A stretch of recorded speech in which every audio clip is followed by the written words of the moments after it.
Good morning. Welcome to the 7th meeting of the committee in 2014. Can I ask everyone to ensure they've switched off mobile phones and other electronic equipment, please? Agenda item 1 today is the Draft Community Empowerment Scotland Bill. Can I welcome our first panel this morning, Derek Mackay, MSP, Minister for Local Government and Planning, Alistair McKinlay, Head of Community Planning and Empowerment Unit, and Jean Waddy, Bill Manager, Community Planning and Empowerment at the Scottish Government. Minister, would you like to make some opening remarks, please? Thanks, Convener. I'll make a few opening remarks. First of all, I appreciate the interest of the committee in the Community Empowerment Scotland Bill.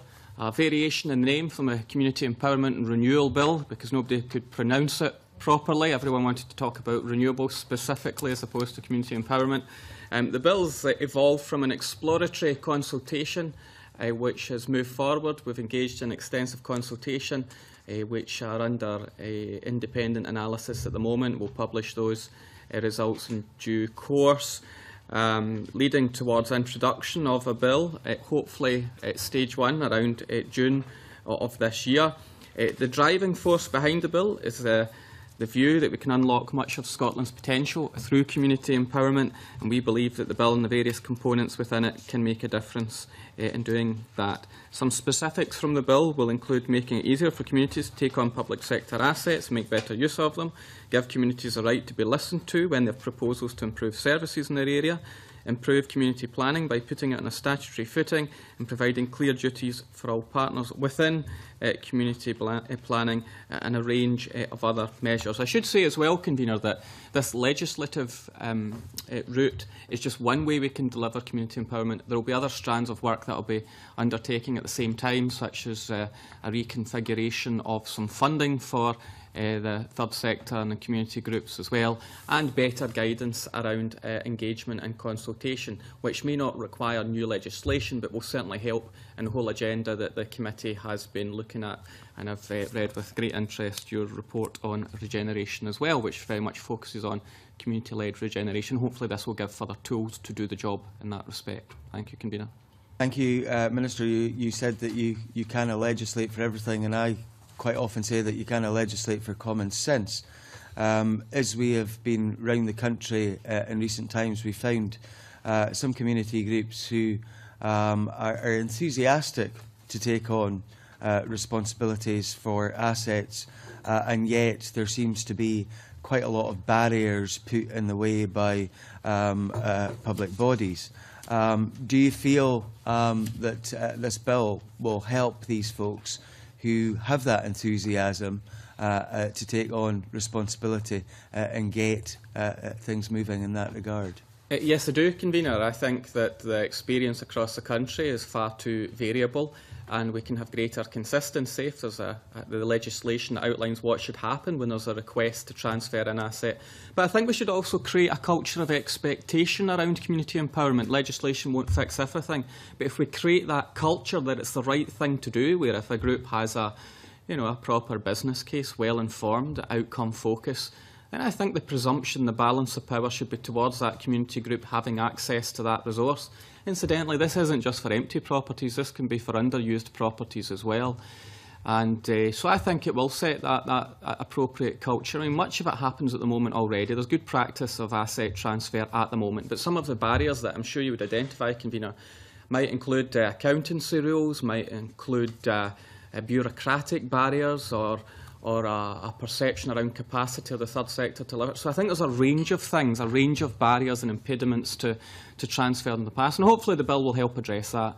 So too would any guidance that comes from it and the reconfiguration of finances as I've suggested. But even the best, for example, council leader in the world, it's normally for the council to determine what assets become available to the community. What this bill does is turn that on its head and says to the community, what would you like to have to realise your ambitions for your area?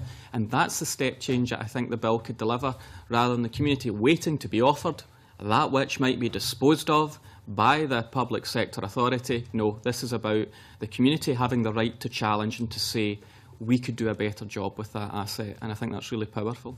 Thank you. Anne McTaggart, please. Thanks, Convener, and good morning. Welcome, Minister and panel. Could I ask, Minister, about the consultation period. I'm aware there was 2 written consultations. To what extent did the government engage directly with the people and the communities? As well as the exploratory consultation that was quite extensive. Of course, this emanates from a manifesto commitment into an exploratory consultation, which was quite wide-ranging.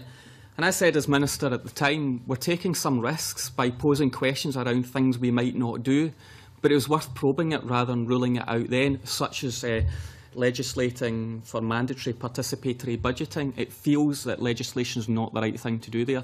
So that's one of the things we explored, and we've taken that through. But I still engage on that very question of participatory budgeting as the more we can do it.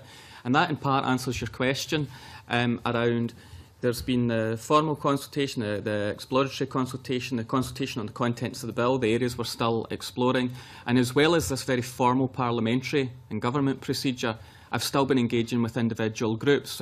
Last Thursday, I think it was, I met with the Church of Scotland on a Chance to Thrive project with the moderator and the churches who have engaged with grassroots recovery and local empowerment, not just around assets. So this is ongoing, just like the bill itself. I think it will continue to evolve. Even after its enactment will continue to change, just as the third sector and communities change and are resilient to their circumstances.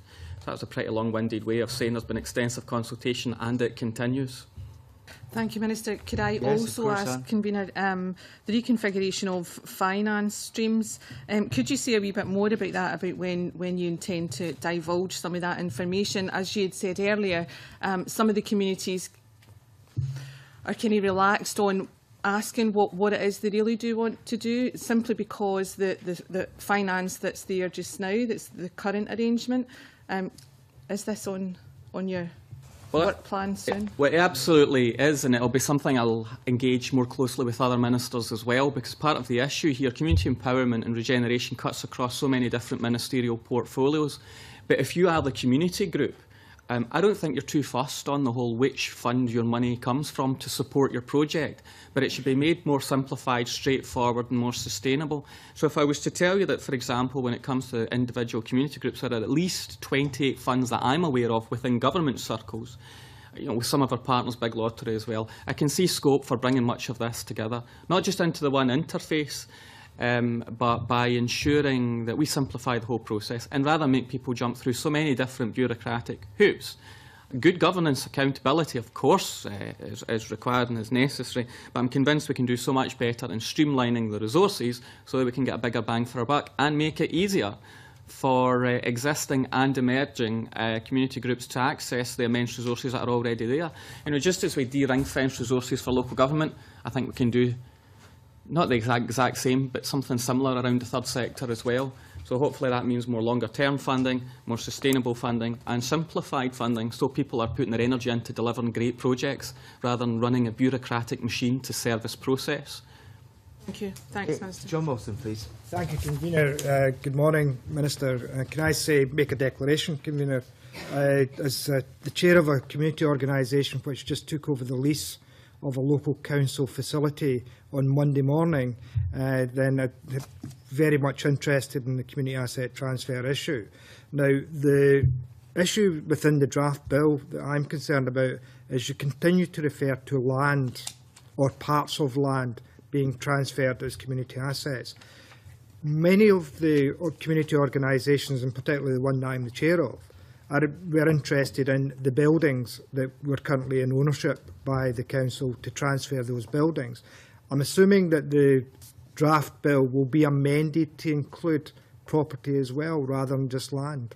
Is the definition of land inclusive of property? Yes. Because it might be worthwhile to spell that out on the face of the bill. Well, Mr Wilson, I can absolutely say we refer to both properties as being the structures, the buildings, the property, whatever you want to define them, as well as the very land, the title on which they sit. So we mean both.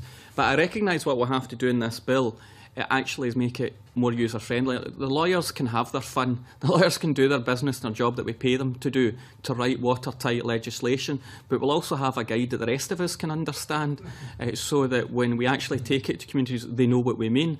Because I've found that in some of the engagement, maybe expectations haven't haven't been, or have raised expectations around the bill, and it's only when we understand what the legal terminology actually means have we been able to address that's actually included in the bill, and there's a very good example. So I take the point, yes, we mean buildings as well as land, and we'll make that absolutely clear in whatever comes out of the bill, because I recognise there need to be guidance flowing from it as well. I welcome that, Minister, in terms of the definitions, because you're right. For many communities around Scotland, they're looking at this bill as a way forward to enhance, and fit all the models that you've actually outlined: economic development, social development, health, and all the rest of it. But unless we have it clearly stated on the bill, and I accept the government are keen to issue guidance, but rather than issue guidance that can be interpreted 32 different ways, then it would be useful if we could get on the face of the bill what is meant by community asset transfer, what's included in that process, whether that be land, properties or other assets of the council that communities may wish to make a bid for and take on ownership of those assets, whatever they may be. So that, as I said, communities are clear, rather than, as you said, it's not just the council lawyers or Scottish Government lawyers making a good earning out of it, it's other lawyers out with the public sector making money out of definitions of the legislation, and it would be useful for everybody concerned, but in particular for communities, that the definitions were within the face of the bill, so nobody has any dubiety about what is meant by community asset transfer. I think that's right, and Mr Wilson would also welcome, I'm sure, a reflection that if the bill is applied equally, it will simply make inequality worse. So we have to frame it in such a way and give support in such a way that it presents a level playing field. What I mean by that is, if you simply create an agenda that supports asset transfer, well, some parts of the country, some geographic parts of the country, better off areas might access public facilities within their own patch, and those with the least resources or not the capacity and the expertise to do it would be left behind. So there's a range of things I need to do to make sure that this levels the playing field rather than makes inequality worse. And one of the things around that is ultimately is the rights around this. There won't be an automatic transfer. I'm not cementing the bill here today. I don't propose an automatic transfer. Someone asks, someone gets. It's got to be a more sophisticated process than that. But it has to be designed in a way that does support those that maybe hitherto haven't had the capacity to have the transfer. So guidance is important, but so too is power. And this bill must swing the balance of power, the pendulum of power from the state to communities for it to work. And within that, then, clearly there's a message around an appeals mechanism as well. If the authority, be it council or for that matter, Scottish Government and our agencies, property says no to a transfer, then we should have a good reason for saying no. And we also propose an appeals mechanism for the public sector, be it Scottish Government or a local authority. Now, exactly what that appeals mechanism looks like, we don't know yet, but we've posed questions within the consultation to try and probe that. Minister, one of the main concerns is about the value of that asset transfer and what local authorities may seek in terms of compensation. Is there a way that you intend to try and put a value against some of the issues that you've identified in terms of economic development, regeneration, public health, social well-being and environmental well-being, so that communities can actually get the balance sheet and say, what we are delivering are these areas, therefore we don't expect to pay the market value for a property or a piece of land, because we will, in the longer term, we will be delivering other benefits to the community that are greater than just financial benefit. Yes, of course. So when any authority would be considering an asset transfer, they would consider the benefits, the outcomes that would be achieved in such a transfer. What we would not be seeking, it would be a matter for each authority, but what we would not be seeking is commercial value for the property. That would be a matter for each decision maker.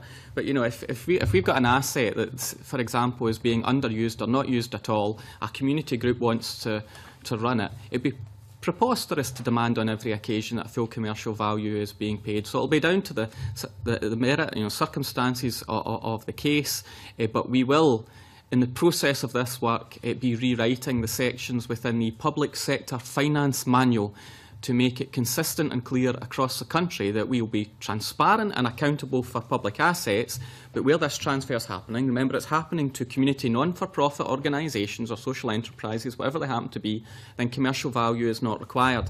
And we'll make that clear in the accountancy guidance that's provided, as well as the legislation, because this is genuinely about unlocking the potential of our country by the release of assets and the access to assets which fundamentally belong to the taxpayers, not to government, not to councils, not to elected members, but to the people, when we're giving them the power to have some of it back to do great work. So no, we won't tie them up in bureaucratic rules, he says advisedly, with the civil servant sitting beside me. But we have already identified that two things need to change: is consistency across the country in terms of interpretation of the law and the application of the public sector finance rules, which we've already engaged in. This will be amended to take account of the bill.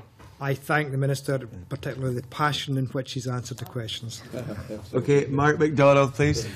Thank you, Convener. I suppose this will probably fall into the point the Minister was making there about tying up in bureaucracy, but one of the points that is often raised, and I've experienced it myself with some of the community groups that I've been involved in or have had involvement with as a local member, around public liability insurance and other liabilities that can be attached to taking on the operation of a facility or developing, for example, a community garden.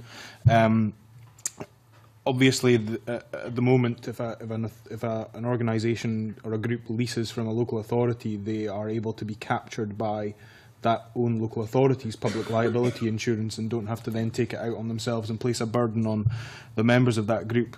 Would you be looking within the bill to clarify that in terms of where a transfer takes place and what options or steps might be available to give comfort to community groups and organisations? I suppose Mr MacDonald's question has two points. First of all is, in terms of the asset transfer, it might actually be a transfer into a lease. We're not compelling the community to have to buy or purchase a property. A lease might be more appropriate, so we'll have the flexibility to do that, first of all, because in some instances a long-term lease might be better than a purchase, possibly. Some within the... I have a fairly substantial reference group that advises me, and it's co-chaired by COSLA, that helps lead the bill. And some members within that have said, a right to try is better than a right to transfer in some respects. So it may be a lease rather than a full asset transfer, but it might be a full asset transfer. So that's the first point. Yes, there will be flexibility, and yes, there will be options. We're not trying to set centrally how every transfer must be delivered. The second point is around what you've touched upon, the kind of financial sustainability. Public liability is but one thorny issue that any community group would have to wrestle with.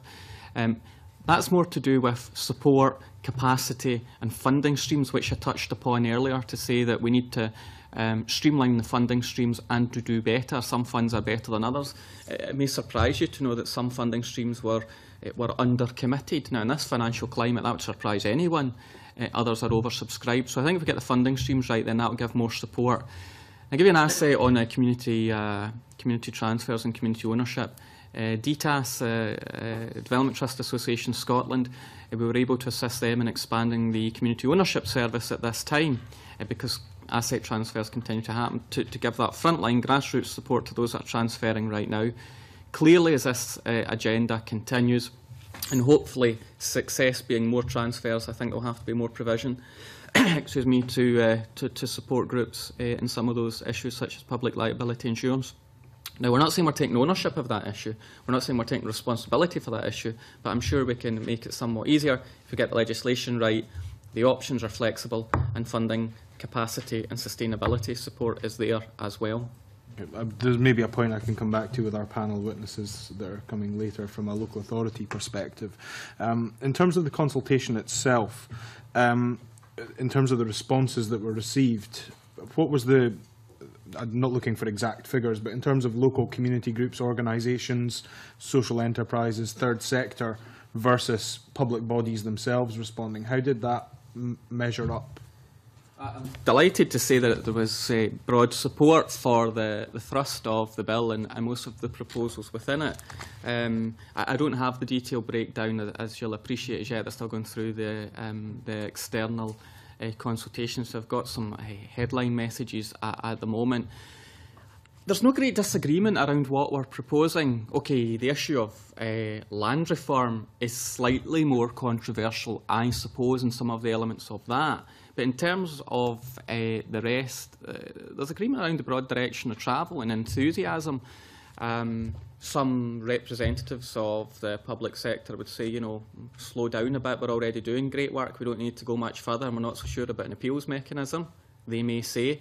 Others within the third sector and the voluntary group would say be more radical, or certainly be no less radical, be more radical and do more. So there's a wide spectrum, but nobody's really disagreeing with the direction of travel. It's some of the mechanisms within it and whether we get it right, terminology, definitions, balance of power. But what I'm reassured about, what people expected was COSLA and local authorities would rebel, would say no, and the third sector's expectations would be ridiculously high. I found that neither's the case. So on the whole, there seems to be a happy medium, but you know, I want to make sure the bill continues to be quite radical. Otherwise, it will not empower, it will not excite, and therefore it will fail. One of the areas where there maybe is some controversy is round about common good from the reports that we have seen.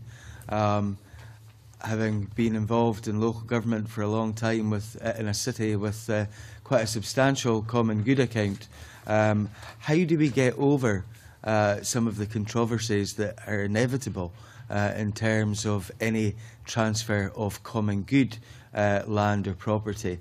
And beyond that, do you think that maybe some of the responses that there have been thus far round about common good is because public bodies have not maintained adequate asset lists of what is actually held on common good? Well, Convener, I think there's a degree of truth in that. Myself, just like you, have an experience of common good funds that's forged out of the heat of battle, sometimes political, sometimes the experience of community groups and understanding and how they feel that common goods have been used. My own hometown of Renfrew is a common good fund. Last value I saw was about £10 million. That's quite substantial for a population of about 22,000 people. So my local experience helped inform my ministerial experience on common good funds.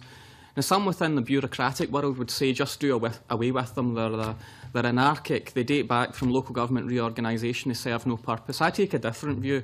I take the view that many local communities see them as their inheritance, that see them as belonging to those communities, and quite rightly so, which takes me to your point that local authorities in part have not kept the kind of registers that can be made available that people would want to see. Now, there's already rules around how you account for common good assets, but it hasn't always materialised or crystallised into an account of what's held by a common good fund and what its purpose is and how it can be accessed and how it can be used. So what the bill has been proposing to do is, yes, create that register, but also involve community councils as statutory bodies. They're only really consistent a statutory body across the country, but there's coverage for most of the country at least around common goods. So have that register, a credible register, have engagement with the community council in its composition, and then ongoing engagement with community councils on the use of and disposal of common good assets in the future, which feels far more healthy, democratic, engaging and community-minded than what some would have had us do, which is simply wind up, conclude and abolish common good funds and have them subsumed into the council pot. Now, OK, they're actually a tiny fraction of local government finance, but I say again, I think they're really important to individual communities who care passionately about their use, their origins and indeed their future. You say tiny compared to other local government budgets, but substantial in certain places, £78 million, I think, in Aberdeen at this moment in time. Do you think that actually bringing this bill forward will lead to local authorities having a long, hard look at how they deal with common good registers, which, in my opinion, have been far too neglected for far too long in certain parts of the country? Yes, I do. I do think it will be empowering. I think it will shine a light upon common good funds. I think it will lead to greater transparency. And with this culture of expectation around community empowerment, I think all bodes well for common goods for the future. I just put the figure in context. I recognise that common goods are massive to local communities. Even in Aberdeen, an authority I'm very fond of, but in terms of, even in Aberdeen, common good assets, £78 million, local good, according to your figure, I don't have that to hand, Convener, so I'll take your word for it, but overall assets in local government about £35 billion, so I was just putting that figure into context. But to those communities, they're absolutely invaluable and phenomenal. And some of the uses of the past, I think we would all be a bit negative about, you know, common good funds paying for councillors' lunches doesn't feel like the best use of common good funds to me, but that's just a personal opinion. That's not in the ministerial lines to take. I agree with that, and I'm glad that you're fond of Aberdeen. I hope that wasn't a slip of the tongue, Minister. Stuart McMillan, please. Thank you, Convener. Just a couple of questions. The first one's on the community right to buy, and certainly with the proposal, it's to actually include the urban areas and settlements with a population of 10,000 people or more. Can you provide some information as to why the 10,000 figure was actually settled upon, please? Well, the good news for me is my colleague Paul Wheelhouse will be leading on this element of the bill in terms of land reform, which will be very empowering in itself, and of course we've benefited from the work of the Land Review Group. In terms of that, I can give you direction of travel and I can give you the general thrust, which is really that the legislation was created around rural rights before, and what we're trying to do with land reform and the right to buy is extend it to all parts of Scotland, urban and rural, and therefore some of those qualifying criteria will have to change to take account of that. So however Parliament arrived at that figure before I was an MSP, what we're doing now is trying to create consistency across the country. I think that figure probably reflected what was the appropriate size of a community before in terms of population at the time. Okay, thanks. And second question, just regarding the CPPs and to put them on a statutory basis, has there been any great discussion around that and any great conflict around that? Of course, it wouldn't be a community plan partnership if there wasn't a great deal of discussion around its purpose and its future, and we've engaged with the National Community Plan Group, COSLA, other partners to get sign up to this, and again there's general agreement. What I have to do is make sure every part of the public sector takes community planning seriously. It's their job too, not just local authorities or health, but other public sector partners as well. So that kind of sharing of the duty to all public sector partners will be really important in putting it on a statutory footing. Community plan partnerships, of course, already are, but a lot of the mechanics and a lot of the functions and outcomes are not in the way that maybe we'd want to see, and this bill will redress that. Thank you. Alec Rowley, please. Thanks, Convener. I know that Fife did a major piece of work on common good some time ago, and perhaps is a bit of good practice that we can see. Also, as a person who spends a lot of time on his allotment, I'm very keen that... For you then now, Mr Rowley? Yes, that we are doing stuff on allotments. But in terms of community planning and community planning partnerships, budgets are absolutely crucial to that. And you know, what will this bill do in terms of the barriers? Because I agree that we need to take community planning actually lower than the level, for example, in Fife at a strategic level, and the 7 area committees in Fife are now developing local community plans. But it's trying to get the partners to come in, and it's getting the transparency around budgets and actually ensuring that if there are key outcomes and key priorities identified, then that all the organisations' budgets are focused. And that's the third sector, it's the different partners. And will this bill therefore start to address that? Yes, it will, and I think we're beginning to see real progress now, partly aided by the work of the National Community Plan Group, partly aided by the Accounts Commission, their probing of individual community plan partnerships. Again, it's creating, I think, the right expectation around it. For every community plan partnership, and Fife was a good example of this, myself and the National Convener, Pat Waters, went to Fife and met with yourself and the rest of the Community Plan Group at the time in your previous capacity to assist with the Quality Assurance Programme. So every community plan partnership in the country for the first time went through that appraisal of what they're doing, what should development look like based on the single outcome agreement. So there'll be more of that. Where the bill will help is for those who take a very close eye, a close inspection of their statutory and legislative duties. You know, for example, in the past, police might have focused on crime numbers, health might have focused on their heat targets, local government on statutory performance indicators. What this does is kind of share responsibility to focus on the outcomes jointly. and share that responsibility rather than it just feel like an issue for the council. So it'll give a strong statutory footing, and in practice some of the other work streams are already, I think, leading to greater joint action. I was quite encouraged with work I've seen in Glasgow, where they have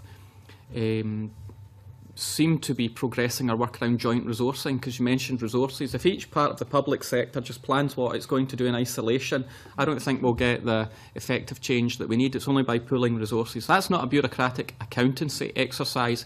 It's about mapping out the needs of an area based on place, identifying what needs to be done, and then getting on with it. And it's been a travesty, I suppose, that sometimes the best projects have happened in spite of community plan partnerships formally rather than because of them. But if we make the right synergies, the right connections, then hopefully it can foster that kind of joint working. So I think it's variable across the country.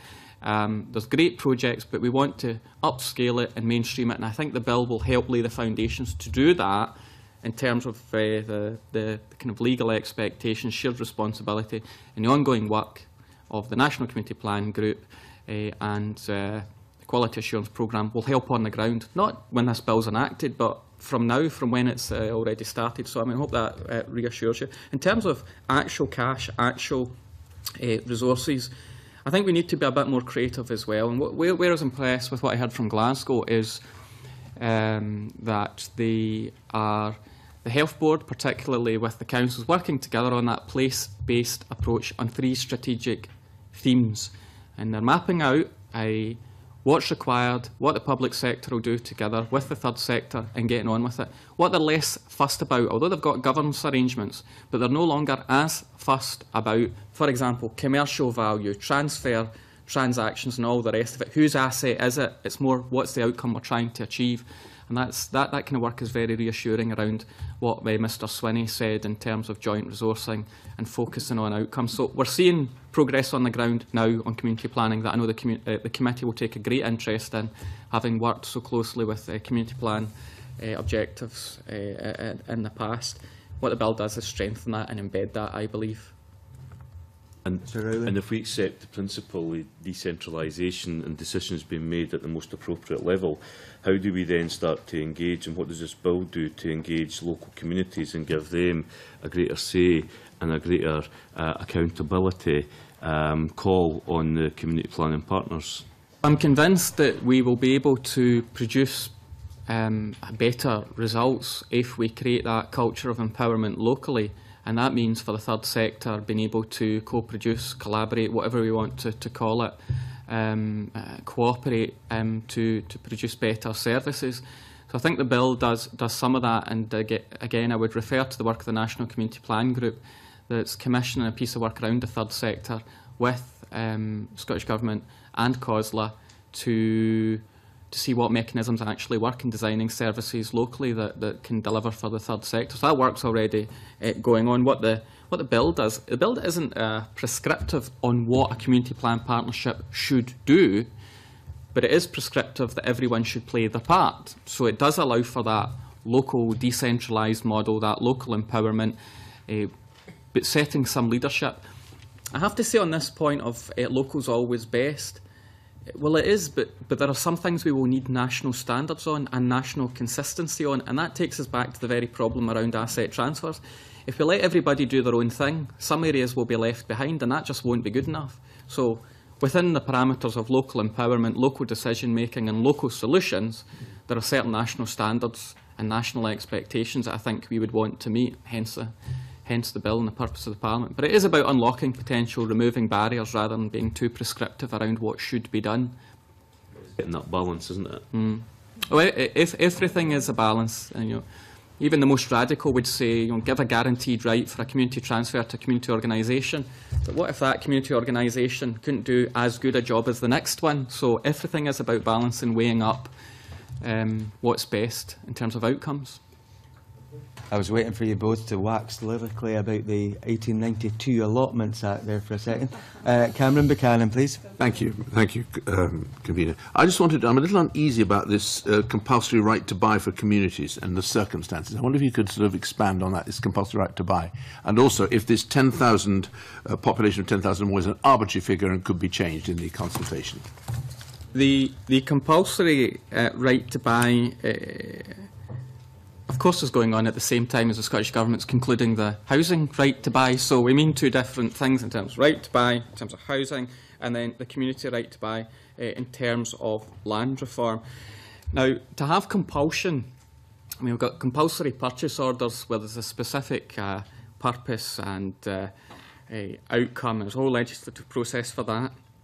In terms of right to buy, of course, the right to buy in terms of land reform comes up when the land becomes available. A declaration's already been registered, interest has been noticed, and then the process comes into play. What we're exploring in the consultation is if the land, subject to all the necessary legal requirements and EU directives, if we can be satisfied that land is abandoned and neglected, there may be an opportunity to compel someone to sell to a community, if it's in the interests of the community, and that's what we're exploring. I understand why Mr Buchanan might be uneasy about it, but it's not a law or a rule or a mechanism that would be used lightly, and that's why we're exploring it very carefully, but to suggest that it won't just be good enough for land to be left abandoned and neglected, and the community have no rights to try and access that land by way of ownership. So that's what we're exploring. In terms of the wider community right to buy, less controversially, the streamlining of the process and extending it to urban areas is less controversial, but that point around compulsion is certainly a bit more controversial, but something we're exploring and could potentially be quite radical. That's what I was looking for, because like the Highland of Egg, for example, where the thing was abandoned and the community bought it and it was given help to buy it, and that was obviously a good thing, but it was the word compulsion that I was a bit anxious about. Well, the reason we have to consider compulsion, I suppose, subject to all the other criteria I mentioned earlier, is if the land it can be abandoned, it can be neglected, but it only becomes available to the community when it's being sold. The difference here is to say we're not going to wait forever and a day for it to be sold before we can do something. If we've got a proposition, we've got a case, then is there some way we can have a mechanism that can compel, not just willy-nilly, but only where there is a case, and that in terms of the legal definition around abandoned and neglected, subject to all the other clauses that we're exploring with our solicitors. And the other point was the 10,000, population 10,000, is that arbitrary? That sort of figure you've got there. I mean, is it likely to change? Is set to including urban areas and settlements with a population of 10,000, which are excluded? Yeah, I mean, I just... Yes, of course. The 10,000 is the existing legislation, what was there before. What we're proposing, yes, is to take that arbitrary figure away because we're extending it to all parts of Scotland and to suit the individual circumstances. So how the community is defined, postcodes are defined, the size of the sale and so on is all far more flexible than it was before. Thank you. Thank you.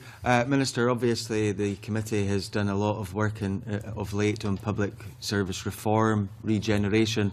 How will our work feed into the formulation of this bill?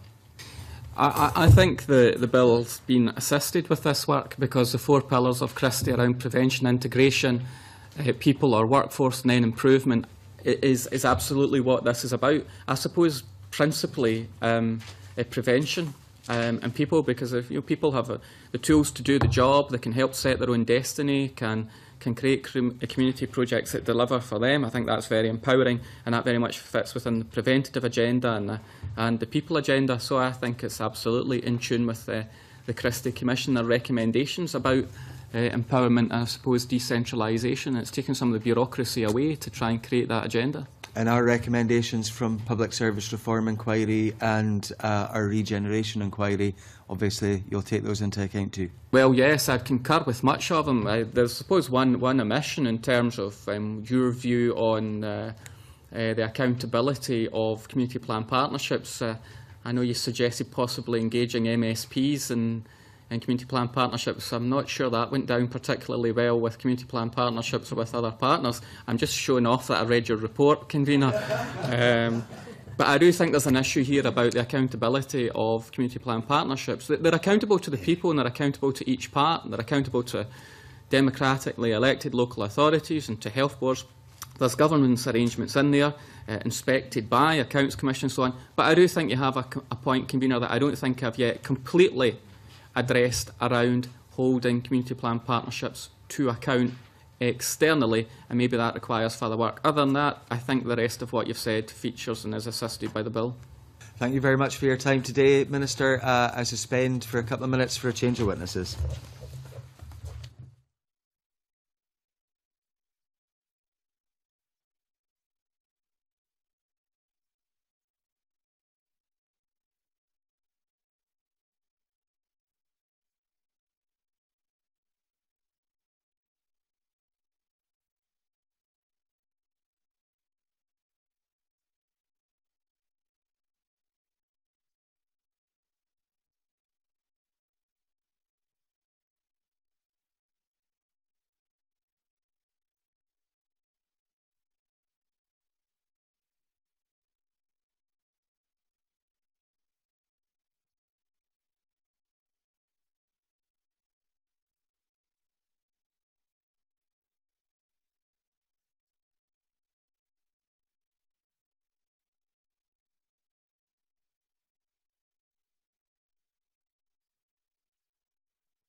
Okay, we now move on to agenda item 2, which is a briefing from the Auditor General for Scotland and the Accounts Commission for Scotland on their work programme.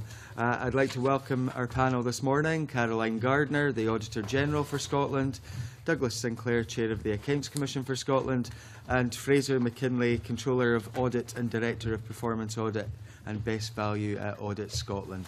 Would you like to make some opening remarks? Convener, I thought it might be useful to the committee if I just spent a few minutes just describing the public audit model and how it works. There are really 3 component parts to it, and they've each got separate roles to play. The Accounts Commission, as you know, is the public's watchdog for local government. It operates independently of government and of councils, and it reports in public. So we cover local government. The Auditor General, in a sense, is Parliament's watchdog and audits every part of public expenditure apart from local government and fire and police boards. Although we no longer have fire and police boards, so that's now Caroline's responsibility. And Audit Scotland was established, and this is the third part of the public audit model, to provide services to both the Accounts Commission and to the Auditor General. So it's quite a complex model, but it's a unique model, and that's I thought it might be helpful to the committee just to explain the component parts of that model. Thank you very much, Mr. Sinclair. Any of the others want to add anything at that point? Other points will come up in questioning. Convener, thank you. We're happy to leave it to you. Okay, in which case we've just had the evidence session on the Community Empowerment Bill. This committee has had a great interest in community planning partnerships of late and how they deliver or not, as the case may be. You've recently had 3 audits of community planning partnerships. I wonder, in terms of follow-up, how you intend to deal with that, and are there plans to audit any other community planning partnerships in the near future? Yep, Mr. Sinclair? We're in the process of undertaking work in 5 other community planning partnerships, Glasgow, Moray, Perth and Kinross, West Lothian and Orkney. And the first report will be Glasgow, which will come to the Commission in May. And when we've completed those 5 audits, the Accounts Commission and the Auditor General will again, as we did for the first 3, issue a national overview report on our findings in relation to those 5. Mr McKinlay. Convener, just briefly, first of all, Chair, Perth and Kinross might be a bit surprised that they're getting a CPP audit. It's actually the Moray partnership. So, for the record, probably better just to put that there. The Chair is absolutely right. We are in the process of doing those 5. We undertook an independent evaluation of the first 3, and we've learned those lessons in terms of how we go about the audit work. And as we say, we'll be publishing them through the year. In terms of your question, Convener, about the first 3. We're following up those reports locally. As you know, we have auditors who every year audit councils, health boards and other key partners. So we're keeping an eye on progress. We haven't committed to necessarily publishing a follow-up audit report on those things, but clearly if we have any concerns about progress in any of those CPPs, we have the option to come back and report. So we continue to monitor it, and we'll keep a close eye on those and how they're progressing. Okay. In terms of community empowerment itself, are you geared up for auditing these possible changes in terms of transfer of assets and the other aspects of that? Yes, we are, Convener. I think it's fascinating territory, and I don't mean to suggest that it doesn't have implications and we won't have to think quite hard about how we do these things, because we will. It was welcome to hear the Minister emphasising the importance of good governance and accountability in a way that supports what they're trying to do rather than gets the way of it, and we'd be very supportive of that. There is clearly a real interest for audit in all of this. I think people would rightly expect the Commission and the Auditor General to have a very close handle on what's happening to public assets. But I think, as was made in the previous session, our primary interest is going to be around, if you take asset transfer as an example, the quality of the business case that supports that move. Not for audit to comment on the rightness or wrongness of it, but we absolutely would expect, where that's happening, to see a very strong and robust business case, particularly where that involves, as came up earlier, assets transferring for less than market value. You would want to see a very strong and clear case for what the wider public value of that move is going to be, and as long as we see that in place, then that will be okay from our point of view. Many of us in the past have seen situations where asset transfer or lease was mooted, and it has been suggested to elected members that they shouldn't do so because audit would come down on you like a ton of bricks. I hope that there will be some flexibility in terms of dealing with these asset transfers, and a recognition, that it may not garner a huge amount of money in terms of the lease cost or the sale of that asset, but may actually save the public pound quite a lot in future years. Would you like to comment on that? Ms Gardner. Reinforce what Fraser has said, Convener. I think all 3 of us in the public audit system in Scotland, me, the Accounts Commission and Audit Scotland, are very committed on the one hand to the importance of good governance, good accountability and transparency, but on the other hand making sure that those things are supporting rather than getting in the way of better services for communities, better outcomes for communities right across Scotland. Now, that's not to say that the governance and accountability doesn't matter, but it should be there in support of the things people are trying to achieve, and we're very keen to make sure that the auditors we appoint understand that and are not allowing audit to be used as an excuse for the right things happening in the right way. I didn't say that audit was making the excuses. I was saying that some council officers were.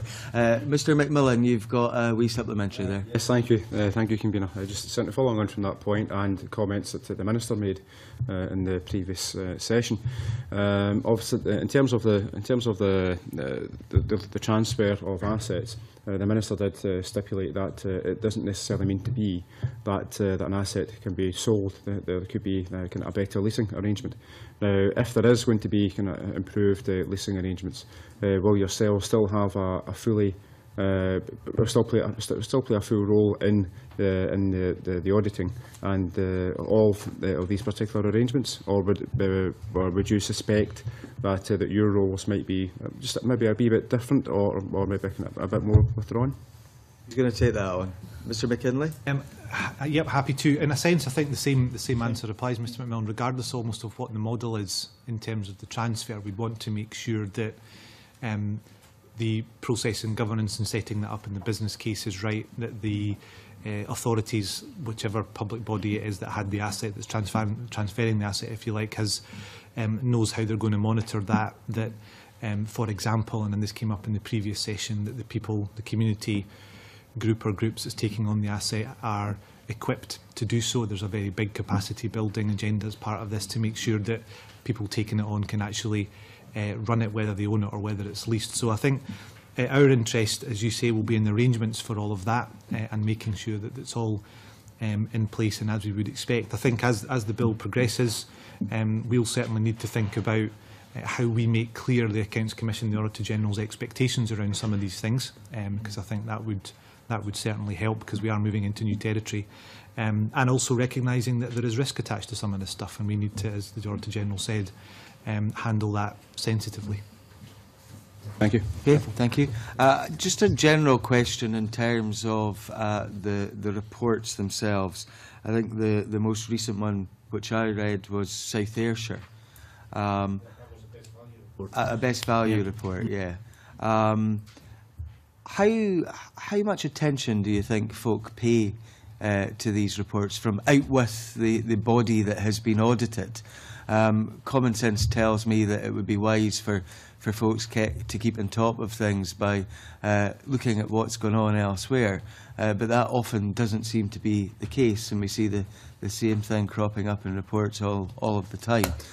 Do you think that the circulation of the reports is wide enough, and do you think due attention is paid to them by bodies? Mr. Sinclair? I think the answer to that is yes. I mean, the report that you referred to, South Ayrshire, the Commission's findings were very, very strong findings, and they attracted a lot of local media publicity as well. But not only that, I think they're also carefully read by every council in Scotland. Every chief executive, every leader looks at those findings and, in a sense, assesses their own council against those findings. You with me in terms of, are there issues in their own council which would cause difficulty as a consequence of a report from the Commission? No, I think they have a considerable impact, and I think councils are well aware of the powers open to the Commission, that we can, if a council is totally dysfunctional, as you know yourself, convener, hold a public hearing, and that's not something that councils would welcome. It's not in their interest. Their interest, and indeed the Commission's interest, is to ensure that the messages in the Commission's findings are taken on board, and we can clearly see a clear improvement. That's why we've asked the Controller of Audit, in the case of South Ayrshire, to come back and report to the Commission on progress. You say that every chief executive, every council leader will read these reports. I'm not entirely convinced in the latter from past conversations. There's a difference between reading the report and actually comprehending exactly what is being said and getting the recommendations that there often are. Do you think in some regards there is maybe a need still for better training of the understanding of certain aspects of the work that you carry out, and beyond that the recommendations that you make? Could you be more specific, convener? Well, I think, you know, if reading the South Ayrshire report, for example, I was able to comprehend from that report where there were difficulties, the recommendations that you had made. It may not be the case that every councillor, every elected member understands every aspect of what is written in that report. I still think that, from my perspective, audit is an area which is a bit Cinderella-like in some regards, and that there probably is not enough training that goes on for elected members in these regards. And I just wonder if you'd like to comment on that. Well, I have to say, Convener, I don't wish to sound defensive, but I'm not sure we could have been any clearer or plainer in our findings. We said that the Council lacked a corporate plan. We said that scrutiny arrangements were inadequate.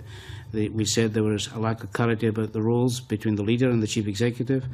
We said that performance management was inadequate. These are pretty fundamental building blocks of best value. If people can't understand that, then they clearly do need a lot more training. Okay, Mr. McKinlay.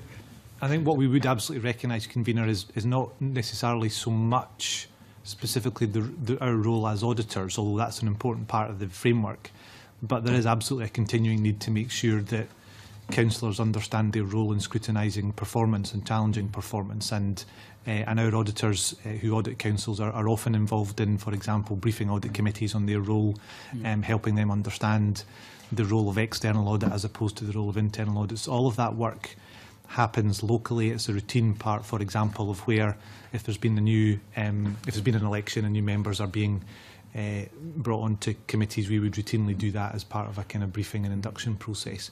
There's always more we can do, and as the Chair said, when you find examples, as in at South Ayrshire, where some of the very basic building blocks just aren't there, that obviously does give you a cause for concern. So I think we're in not bad shape. I think there's always more we can do. Mr. Wilson, on that point. Thank you, Convener. It's just that I know part of the scrutiny by this committee is not to go into individual reports, but given that we've opened up the South Ayrshire report, could I ask for some views in relation to the report that was published in October last year in terms of Argyll and Bute Council, where you actually make reference to the political leadership and the problems in the political structures and make-up of that authority in your role as the Audit Commission? Is it, sorry Mr Sinclair, Accounts Commission, in relation to monitoring the political make-up of a local authority and how the democratic functions of an elected council, and I'm talking about elected members here, not the officials of the council, in relation to how they operate, and whether it is pertinent to actually criticise the political leadership of a local authority. Mr. Sinclair. Well, let me. I'm not going to talk about specific councils, so that's not the role of your committee, as you rightly say. In more general terms, the Commission absolutely accepts that political differences are the stuff and lifeblood of councils. They'll have different views as to priorities. But the issue that we were trying to articulate there is that when political differences go to an extent, you with me, the good business of the council cannot be transacted when the public lose confidence in the council, when the thing is dominated by extreme political differences, so that the council becomes to an extent not dysfunctional but moving towards that. Then I think it is appropriate and right for the Commission to draw attention to that. I'll go back to my point. We absolutely accept that the right for disagreements across political groups in councils, but we also make the point, we've made this point repeatedly, and it comes from our work, that in councils, even where there are political differences, where there is a shared vision as to where the council should go, those councils are better placed to deliver best value and enjoy the confidence of their communities. Convener, I have to take this one stage further, because Mr McKinlay made reference to the issue about briefings and training for induction training for new elected members. The issue for me is that how many newly elected members or returning members actually participate in those briefing and training events, because my experience is that from a particular local authority, there's only a fraction of the elected members actually participate in the briefing and induction sessions. In fact, the local authority that I'm referring to runs regular training events, and out of a local authority of X number of members, there's less than, in some cases, 10% of the members turning up to those training and events. So how do you square the issue about induction and training to allow elected members to understand what the roles and responsibilities are, versus the members who don't bother turning up, particularly members who have been around for maybe 30, 40 years, who have said, we've seen it all, we've done it all, we don't need somebody to come in and tell us how to do it in the future. Well, I think that would be very short-sighted, because local government is not a static business. We touched on earlier on the issue of ALIOs. I mean, ALIOs didn't exist 20, 30 years ago, so the complexity of local government is increasing all the time. We encourage and exhort councils to take up training opportunities. I think it's the loss of any individual councillor if he feels, whether he's a new councillor or a long-standing councillor, that he knows all the answers. You cannot do the job without training. You need to understand the fundamental parts of your role, which are at the beginning and the end of the process. The role of the councillor to set priorities, to set policies, to allow management to deliver those policies, and then to hold officers to account, hold management to account for the implementation of them, the start and the end, the setting policy and then the scrutiny. That's the fundamental role of councillors. And if that's not understood by councillors, then the council is not going to operate effectively. It's not. So what they're doing, in effect, is making the job of the council, the task of the council, the operation of the council much more difficult and much harder than it needs to be. If councillors are well trained and understand the role, officers understand the role, then again that council is better placed to achieve best value. I would just add very briefly to what the Chair's said, Mr Wilson, and that we've reported on this countless times. It's a key bit of evidence, if you like, that we look for when we do audit work in councils, both in terms of the training and development that's offered, and then, as you say, more importantly, the extent to which that's taken up. And there is definitely a kind of horses to water thing with these things sometimes. There are things that good councils do. They look at the timing of the events. Is it an appropriate time to get as many councillors along as possible? Are they putting on events that are of particular interest? From anecdotal memory, things like how to fill in your expenses forms seem to be pretty well attended in councils. There are others which are less well attended. So it's something that, as the Chair says, we would always ask for and continue to push for, to make sure that they are fulfilling their own obligations in terms of the leadership of the council. Just to add to the point, there's a point also about the complexity of ALIOs, that when a councillor is appointed to an ALIO, his duty is towards the best efforts, the outcomes for the ALIO. His responsibility is to the ALIO and not to the council.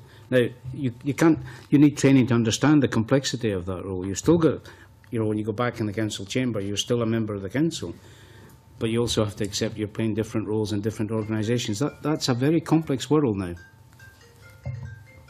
Could we suspend just for a few seconds, please?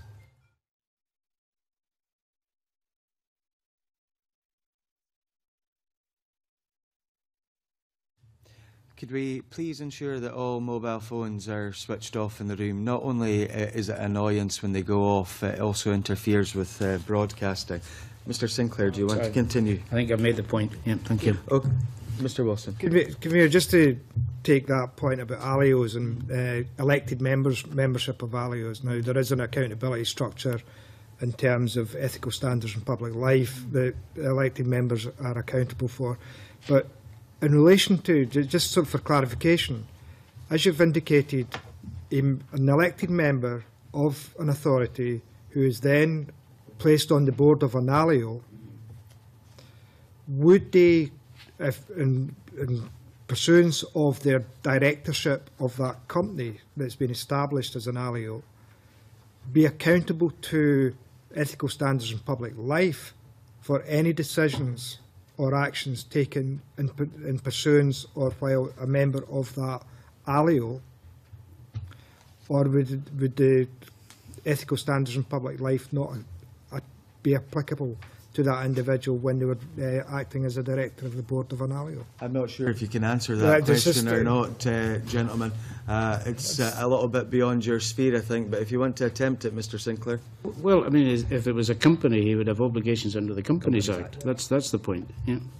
I was just testing it because the issue about decisions that are being made, and it goes back to a discussion we had earlier today about the ALIOs basically delivering services in many respects with public money, normally given by the local authority. That if what we're actually seeing is the potential for public money to be used in a way that might run contrary to the council's objectives, Well, I think that goes back to the point about the effectiveness of the Council's scrutiny in relation to the ALIO. It's still public money. The Council's still got a responsibility in following the public pound to make sure that money is properly spent. It touches on the point of how effective the scrutiny arrangements are in the Council in relation to the ALIO. I mean, that point about councillors having different responsibilities is not new. In the old days, when we did have police and fire boards, when you were appointed to a police or fire board, your obligations, your duty was towards the joint police and fire board, not to the council that appointed you. So it's not a new concept. Well, sorry, Convener, it's just a concept in terms of some of the elected members who thought they were only representing the views of the authority that appointed them. That comes back to training, yes. Of which there's a lack of in certain places still. Mr Rowley. Convener. Could I go back to the community planning partnerships and the overview report? I think the last overview report I read suggested that there was a way to go in terms of the effectiveness. Sorry, because there is interference from broadcasting. If anyone has any electronic device on at this moment, I would like it switched off. And that goes for the public gallery as well. Please check your phones.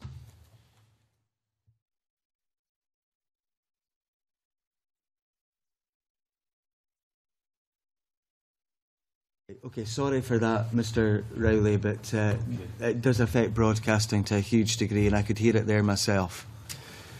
So the community planning overview, I think, suggested that there was a way to go, and we see this bill that's coming forward, and the Minister was talking about earlier. And I suppose really one of my questions would be, where do you see community planning at, and what do you see are the issues that are outstanding? It was interesting when you mentioned earlier about scrutiny performance, and in local government there are many authorities that have strong, powerful scrutiny committees that are doing a real job of work, led by non-administration councillors to actually ensure effective scrutiny, but less so in terms of the community planning partnerships. There is also the case that a community planning partnership brings all these different bodies together. They sign up to a set of strategic objectives and outcomes, and then go back into their own organisations, and really it's seen as something separate. So where are we at with it? And in terms of pooling finances together and actually getting finances to follow what's agreed as the priorities, what's your take on that? Caroline? Thank you, Convener. I think one of the main findings in the report published last May was that community planning in some places was starting to make a real impact in bringing the key players together to develop that vision of what they wanted to improve for their area, for their communities, for different parts of that community. We made the point very clearly that, first of all, they needed strong leadership, both locally and nationally, to make that happen, and that lots of what was needing improvement in the parts of Scotland where it was less well advanced was different behaviours. And I think your point about really getting not just the budgets but the resources people have got to bring to bear on those problems is exactly the right one.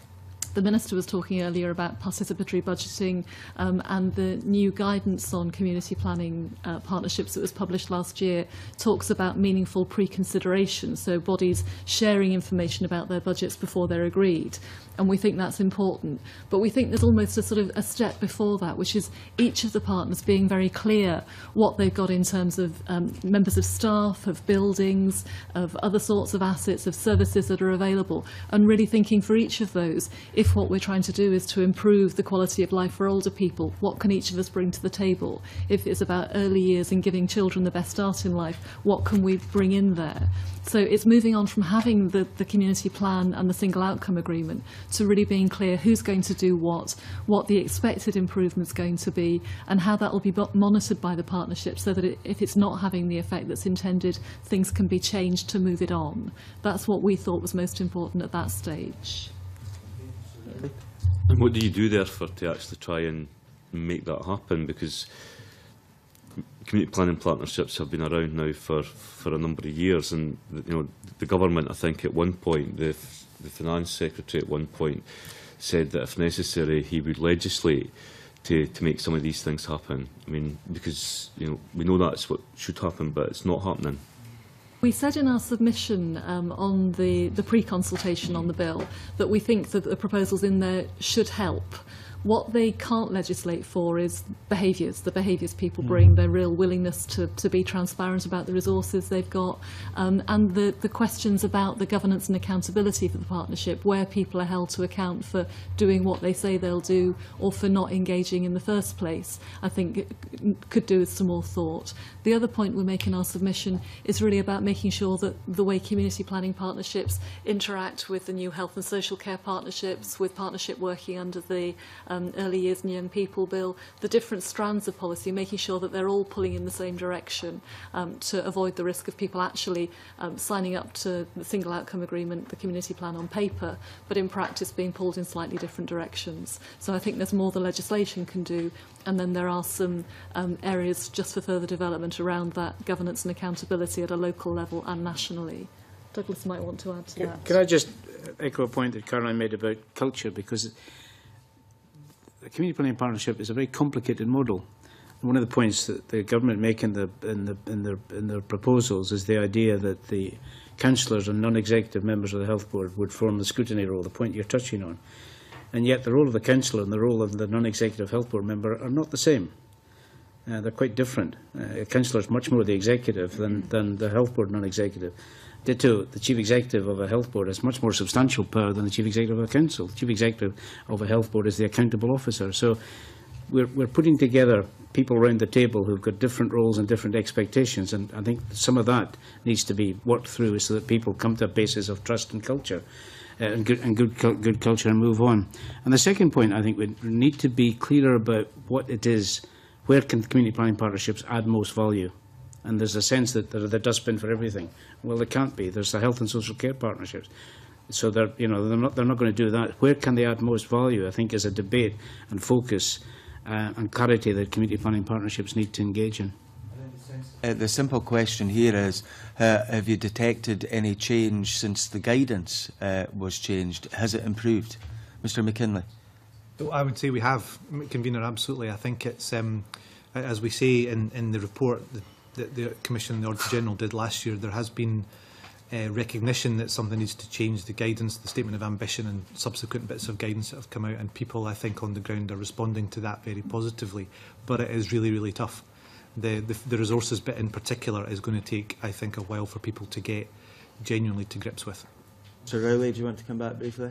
Well, I suppose the question then is, I mean, health and social care partnership you touched on there, and I think I said earlier that there is a view that financially these things have been set up to fail, because you have right now in council social work budgets that are overspending, older people's budgets that are well overspending, and these are getting transferred across. You have health that are overspending. There is no evidence that acute funding is starting to transfer across to community funding, and therefore, you know, how do you pull these two budgets together? Are they being set up to fail because there's simply not enough money in there to meet the growing demand that comes with the demographics, and trying to bring people out of hospital and into the community? And indeed, how do you start to see a transfer, for example, from acute into community if that's the direction that policy says we're going in? There's a couple of points to make. The first is that it's always harder to make partnership work when money's tight rather than more money going into the system. It's natural for people to be very concerned about the resources in their own organisation, about their own staff, about the services they're required to provide. And there's a real challenge in making community planning, the health and social care partnerships, other sorts of partnership work in that context. There are particular challenges, I think, as we said in the report we published jointly 2 or 3 weeks ago on care for older people, because of the demographic pressures. The population's getting older at quite a fast rate, and that does bring more demand for both healthcare and social care, as you've described. we identified in the report some really good examples at a local level of people in health and in social care and health, primary care and acute, really sitting down and saying, for this quite small group of older people, what is it we can do, not just to get them discharged from hospital more quickly when they're ready, but also avoiding admissions that aren't needed. And we know that can make a real difference, both in improving care and shifting the shape of services. I think the question that's open is how health and social care partnerships will manage the same thing when their focus is primarily on services in the community, whether healthcare services or social services. And you can't leave the question of the acute hospital and acute hospital resources out of that. So the dialogue needs to be about care in the round, even though the focus of the partnerships is primarily on community-based services, and it's still to see how that will work through. I think, as Douglas hinted earlier, the community planning partnership really must have a role in setting that vision for the area as a whole, and it needs to be clear in each part of Scotland how it links with the health and social care partnership, even though the government's been clear that it's not a hierarchical relationship. Can I ask, in terms of your auditing of that, obviously your responsibilities as Auditor General and yours, Mr Sinclair, as Chair of the Accounts Commission, how you are cooperating in terms of dealing with these audits, which are going to be quite new.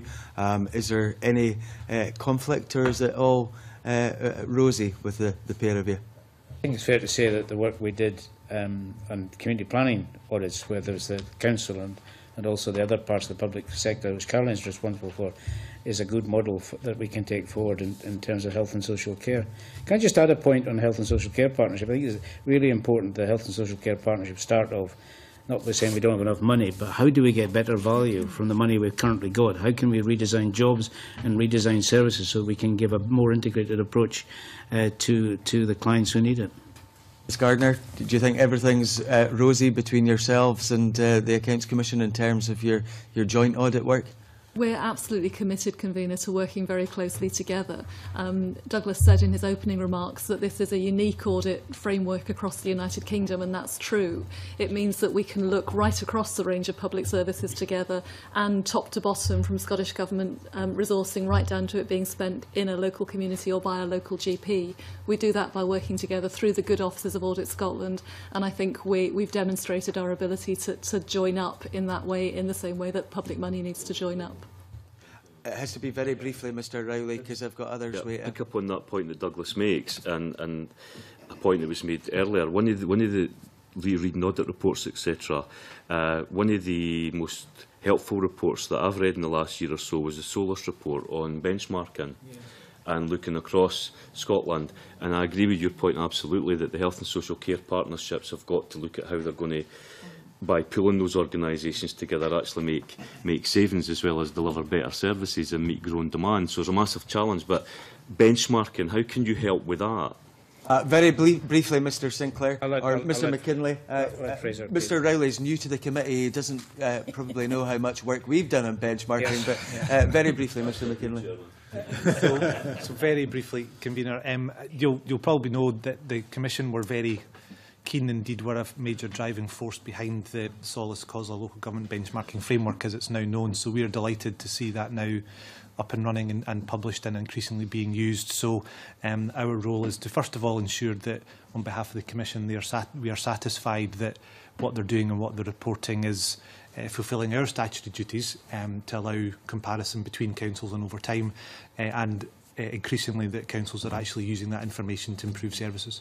Okay, and we will be returning to benchmarking very, very shortly indeed. Anne McTaggart, please. Thanks, Convener, and mine will be quick because I think all my questions have been answered. But really just to go back to say that I was heartened to hear you did say earlier that since May 2013 that you feel that the culture has changed. That's all I've got to say. Thank you. Any comments on that? No. Mark MacDonald, please. Thank you, Convener. Just going through the planned audits for the coming year, and I notice, although obviously there has been quite comprehensive work recently done around the ALIOs, arm's length organisations, there doesn't seem to be any mention of those within the work programme coming forward. The reason I ask that is that in the city of Aberdeen, where I represent, there has been a recent establishment of an arm's length trading company to operate adult social care services. This is a unique Scottish, in a Scottish context, although there have been some high-profile examples south of the border, and I think it would be fair to say that performance there has been mixed in terms of how these have operated. Is this something that is on the agenda of either the Accounts Commission or Audit Scotland to look at, given the unique nature of this compared to perhaps other arm's-length organisations that exist? So SINCLAIR, if you look at paragraph 7, on how Council Work Series, one of the reports we did issue was a report on ALIOS, and are you getting it right? And looking at encouraging councils to examine carefully the reasons why they're setting up an ALIO, to ensure they manage the risk, to ensure they have good governance in place. And that report's been extremely helpful, as indeed have all our How Council Works series. It's a kind of irony that the Commission's not an improvement agency, and yet the reports that have probably had most impact in councils have been our How Council Works series. But we have asked the Controller of Audit to come back with a further report on ALIOs across Scotland. We want to get a handle on the reasons why councils have established ALIOs. Was it about saving money, or was it about service improvement? We want to get a better handle on how the governance arrangements are operating across councils, and we'll draw conclusions from that report. Okay, I think that's scheduled for May. Just to say, Convener, that the paper you have in front of you only focuses on the performance audit work. As we say in paragraph 1, there's lots of other work that we'll be doing in local government around that, but these just focus on the National Performance Audit Programme. Obviously, the reason I raise this is and I wouldn't seek to diminish sport and cultural services in any way, shape or form, but obviously where it is referring to care that is being provided particularly to some of our most vulnerable citizens, I think there is a need to ensure effective governance and scrutiny arrangements are in place for any organisation or body that's set up. But I'm heartened by the fact that it does appear to be at least something that the Commission and the Audit Scotland are cognisant of. Convener. Stuart McMillan, please. Thank you, Convener. I'm one of the few members on this committee who actually hasn't been a councillor beforehand. So it's certainly sometimes I ask some questions. I might kind of seem a wee bit kind of daft laddie questions, but I don't think the councillors or former councillors actually could ask the particular questions. But there's one that's struck me. It's in terms of your work programme. Obviously, we're going to be looking at the Scotland's public finances and also the borrowing and treasury management in local government, as well as the school education. And one of the things that's certainly struck me in recent years is the budget process that takes place within the local authorities. Now, I'm not sure in terms of if it's the same process across all 32, but I'm aware that in some authorities, the administration will actually take forward their budget on the day, they'll announce their budget on the day that the budget is going to be voted upon. So that might seem as if there's not a tremendous amount of scrutiny could actually take place. And we compare that to the budget process that takes place here. The government of the day, they'll produce their draft budget, then that then goes out for discussion and consultation. So in terms of your role from an auditing perspective, and also from the examining the performance of local authorities, notwithstanding the public scrutiny element and the level of public engagement, would you see if there was a different budgeting process that took place within local authorities? Do you think that would actually help the populace within each individual local authority area, but also in terms of the role that yourselves have to undertake to make sure that the public pound is being spent wisely and being spent maybe in a better way, but at the same time that some of the local political differences might actually be a bit less? I know that latter point is obviously not an issue for yourselves. Who's going to take that then? Mr McKinlay. So I think the first thing to say is that broadly speaking the timetable and the process is the same, but each local authority will manage that slightly differently. So for example, some councils will set up a budget working group, which would typically be drawn from members from across the political parties. I have to say that our sense over the last few years is that the budget cycle has has improved. I think councils now, in fact, I think people involved in the process would tell you that it virtually never stops. There's a kind of constant process of looking ahead as budgets reduce. It's a more complex exercise, and some councils would are undertaking whatever they want, whatever they call it, priority-based budgeting, zero-based budgeting. So there are different models out there, but broadly speaking, I would say, if anything, it's getting a bit better. So even if the formal proposal is made public on the last day, there's a reasonably good chance that there's been quite a lot of work leading up to that. You mentioned in passing, Mr McMillan, the kind of public engagement bit of it, and I think that's a hugely important part of the exercise. Again, I think lots of councils are improving on that. I think there's a long way to go when you're actually trying to engage communities in a meaningful conversation about what the priorities are for council spend. Is quite a big ask at the moment. It's still very much on the kind of consultation end of it, which is good, but I think there's a way to go.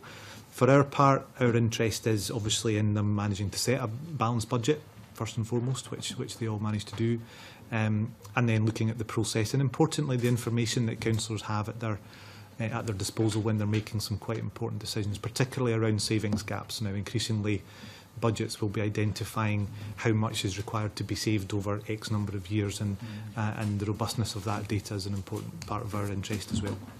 Just maybe 2 or 3 points. One, I think in many councils there's now a coalition, so it's not a case of a single party coming forward with the budget. It's often been through a pretty complicated and protracted coalition process.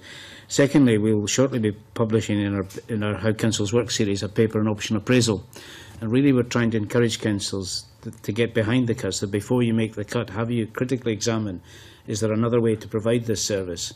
Don't assume that the way you currently do it is the only way to do it. It might be that somebody else can provide that service at lesser cost or better quality. And I think councils are increasingly having to do that, because to date they've, in a sense, balanced their budget by cutting their manpower. And that's not sustainable in the long term. You've got to get in behind the budget cuts and say, are there different ways of providing the service? And prove and demonstrate transparent value for money. Alan, briefly, do you want to come back? Just on a separate question. Okay, on you go. Okay, thank you. It's I know we had a private session earlier, but I'll pose the same question. In terms of URCs, what role do yourselves actually have in scrutinising the public pound with the urban regeneration companies? So we don't audit directly urban regeneration companies. There are parallels to some of the conversations we've had about ALIOs today, but where we do have powers collectively is through following the public pound. So if URCs are funded, as I think many of them are, via a combination of councils, Scottish Enterprise, Helens and Ells Enterprise, a variety of different sources of public funding, we can trace that spend through. A bit more complicated, but we can do it.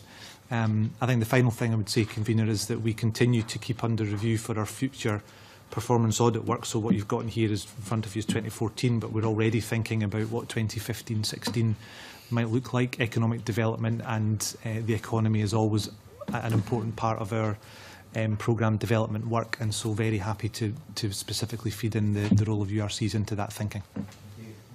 Mr Wilson. Thank you, Convener. Just one final question. In our briefing papers we've got before us today, there's the annual local government overview report due out later this month. Is there likely to be any surprises within that report? No, I think we're saying that the messages are the same. The agenda of continuous improvement, the importance of good governance, of good accountability, of understanding roles and relationship, but I think they're none the worse for repeating them. Can I thank you very much for your evidence today. I hope that both the Accounts Commission and the Auditor General will be able to cooperate fully with this new landscape that we are embarking on, or have embarked on in some cases. All the best for this year. I suspend now till 11:05 for a change of witnesses.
Get ready to get started, please. Thank you. Yes. We now move on to agenda item 3, and I'd like to welcome our third panel today, providing evidence on the draft Community Empowerment Scotland Bill and the consultation. We have with us today Councillor Jonathan Finlay of Glasgow City Council, Anna Whelan, Strategy Manager of Orkney Islands Council, Richie Johnson, Director of Housing and Social Work at Aberdeenshire Council, Pamela Roccio, Community Engagement Coordinator for Edinburgh Partnership, and Linda Johnson, Corporate Service Improvement Manager at North Lanarkshire Council. Welcome to you all. Do any of you have any opening statements, brief opening statements to make? Mr. Johnson? Yes, very briefly, Convener, thank you. I'm here both as Director of Housing and Social Work, but also as Community Planning Lead, just to give a wee bit of context. And only to say that from the Council's perspective and the Partnership's perspective, we support the intent and spirit behind the nature of the bill, and I guess there's ever the devil in some of the detail about the implementation of it. So that's all I'd say at this point. Okay, anyone else? Councillor Finlay. Thank you, Convener. I'm actually here in place of Bailey Aileen Colleran, who's our Executive Member for Communities and the Chair of the Glasgow Community Planning Partnership. I'm also Chair of the North West Sector Community Planning Partnership in Glasgow. Glasgow has 3 sectors. I'm Vice Chair of the Planning Applications Committee, which there has been some indication that community planning and land use planning perhaps need to have a bit more synergy. And I'm also, for my sins, a solicitor for another local authority and take a particular interest in common good. The Glasgow City Council consider this a very wide-ranging bill, and it's almost trying to do too much. But we're very supportive of many aspects of the bill, albeit with some practical qualifications. Particularly supportive of the issues in relation to asset transfer, improving service delivery, dangerous buildings, strengthening community planning, and certainly local business rate relief. We have some serious concerns, though, regarding common good and the community right to buy in urban areas. What I would say, first of all, is there is no bill. There is a draft bill at this moment in time. Beyond that, we recognise that there's a broad spectrum of responsibilities covered in this draft bill, and we recognise that you probably won't be able to comment on all of that today, but anything in the future that you want to let us know, you can do so in writing. Does anyone else want to add? Ms Johnson, first of all, please. Thank you. I would just like to put on record that North Lanarkshire has a long history of partnership working, and in particular the support of our third sector organisations, some of which has already been spoken about in the Chamber this morning. We do recognise the importance of the contribution that our third sector makes to the regeneration and sustainable growth through the delivery of many of our local services in North Lanarkshire. And like our colleagues here, we do support in principle the proposed bill. We do recognise that it will have significant challenges along the way and significant resource implications, perhaps on already stretched resources within councils to fulfil some of the requirements of the draft bill. Ms Roccio. Thank you very much for inviting me here, first of all. I thought it would be helpful for me to explain that I'm the Edinburgh Partnership's Community Engagement Coordinator, and that obviously demonstrates the importance they place on engaging and involving communities in the family planning structure. I coordinated the response for both the Council and the CPP, and both welcome the proposals in the draft bill. Okay, thank you. Ms Whelan. Thank you. I'm Strategy Manager for Orkney Islands Council, and I manage our Community Planning Partnership. Just very briefly, we were pleased to hear that the emphasis is going to be on flexibility and not on consistency here, because the latter can impact adversely on smaller communities, particularly more idiosyncratic ones like Orkney. I was also pleased to hear the Minister say that he'd already learnt that it wasn't an adversarial matter, this between councils and local communities, because the well-being of our local community is everybody's top priority. And one thing I'm hoping that you'll be able to raise this morning is the question of the role of third sector interfaces, because we noted that they're still not statutory partners in community planning under the provisions of the draft bill, and we would like to see that happen. Okay, we'll start off with third sector interfaces, and Ms Johnson talked about North Lanarkshire's history of involving the third sector in partnership. Can I ask, in terms of your community planning partnership, Do the third sector have a role at the very highest level of that community planning partnership? And maybe you can explain what that role is and who the representative is. Ms Johnson, first of all. Okay, thank you. Yes, our third sector, Van Ale, has a place at the North Lanarkshire Partnership Board meeting. June Valence is usually the representative from that organisation and plays a very full role around the community engagement and the services that they deliver. And we also have a Developing the Partnership themed working group, which we also have a representative from the third sector there also. Now you're talking in acronyms, Ms Johnson. Voluntary Action North Lanarkshire. Thank you. We do know that because many of us have visited North Lanarkshire of late. So that's at the highest level of the community planning partnership that there's representation. Councillor Finlay. Our community planning structure is effectively a pyramid. We have a strategic board at the top. We have 3 sector partnerships. I'm chair of one of these, representing the North West, the North East and the South of the city. And we have 21 area partnerships on a ward level. And we have third sector representatives on each one of these, both at the top, in the sector level and at the area partnership level. For the strategic board, there's third sector representation. Yes, okay. and the third sector have a vote on each of these bodies, like every other representative or council that's on the board. Mr Johnson. Yes, similar to Glasgow, in structural terms, we have a strategic board where the third sector are represented at the highest level, an executive group, and also in Aberdeenshire we've got 6 area local community planning groups, reflecting the geography in part, but also reflecting that in terms of service delivery, it's key that you get people engaged at a local level to influence that. So yes, we'd certainly welcome some discussion about how that can be strengthened if that's where we're going, and we'd certainly support that. And there's a related point, perhaps later in the discussion we may get to, about the composition of community planning partnership boards and remits and responsibilities that I think is of relevance in this wider debate. Ms Whelan. Thank you, Convener. Yes, our local body, Voluntary Action Orkney, has been a founder member of our partnership right from the beginning in year 2000 when it started. And it's always been right there in the forefront. It was disappointed in the first time round in 2003 that the role of the voluntary sector wasn't better recognised in the original legislation. And also this time round, they have also put in a submission suggesting that perhaps third sector interfaces should have a more formal statutory role, given that we now have them established in every area of the country. Okay, Ms Rothschild. Thank you very much. We have on the Edinburgh Partnership Board the director of EVOC, which is Edinburgh's Voluntary Organisations Council. And the Edinburgh Partnership also has an executive, and on that sits the Volunteer Centre, director of the Volunteer Centre, who's representing the Compact Partnership, which is also involves obviously the third sector, social enterprise, etc.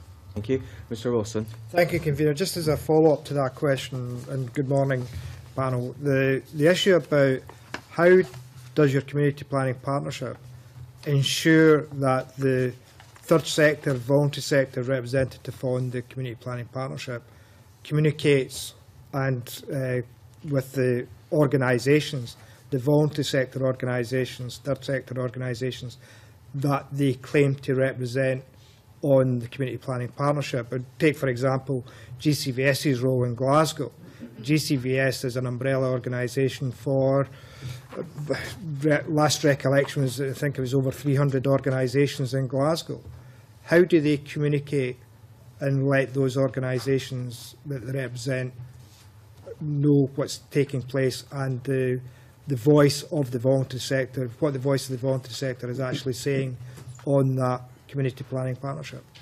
Councillor Finlay, since Glasgow was mentioned first. I think this highlights there is a difficulty in relation to some of the representatives that you do have on community planning partnerships and identifying effectively who to pick to go on. It also relates to whether we should perhaps have private sector input from local businesses on it, but then again, who do you pick? Certainly, I would probably need to come back to the committee in relation to the mechanics that the third sector representatives, in relation to how they relate back to the myriad of groups that they purport to represent, because it's not as if there's an umbrella body that can be represented.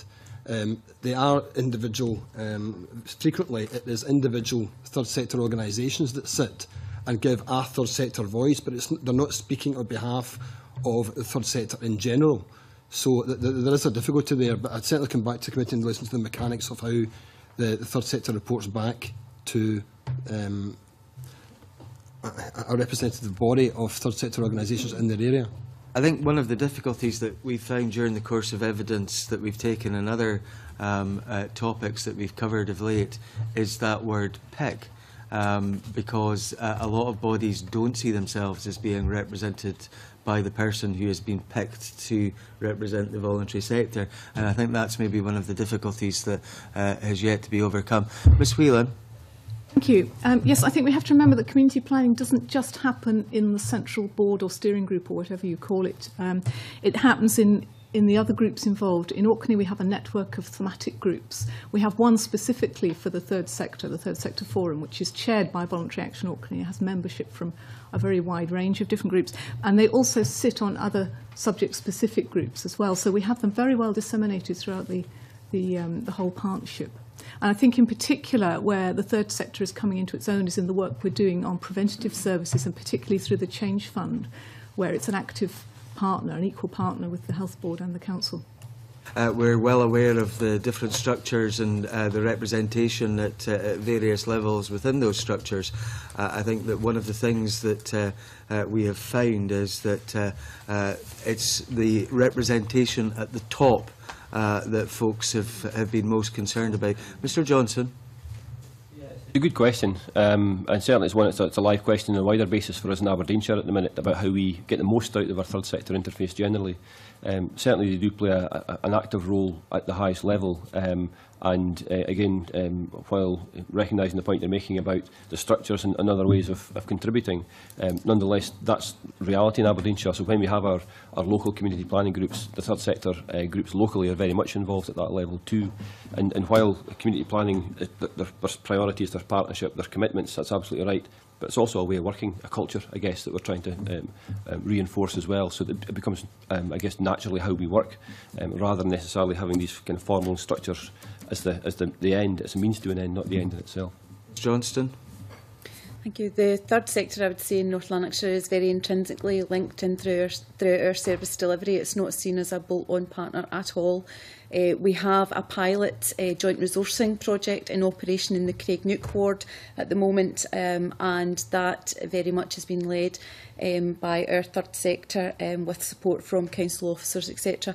At a strategic level, we've just started looking at the joint resourcing aspects that were already mentioned earlier on, and again the third sector are very much a partner at that table, so again we just see it as part of our normal everyday business.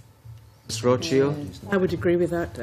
It's the same for us. EVOC represent the interests of the third sector, and they certainly have an excellent reputation for engagement and involvement with third sector, and that could be around any of the priorities of the council or of the CPP, and that's demonstrated time and time again, for instance, with joint resourcing, etc.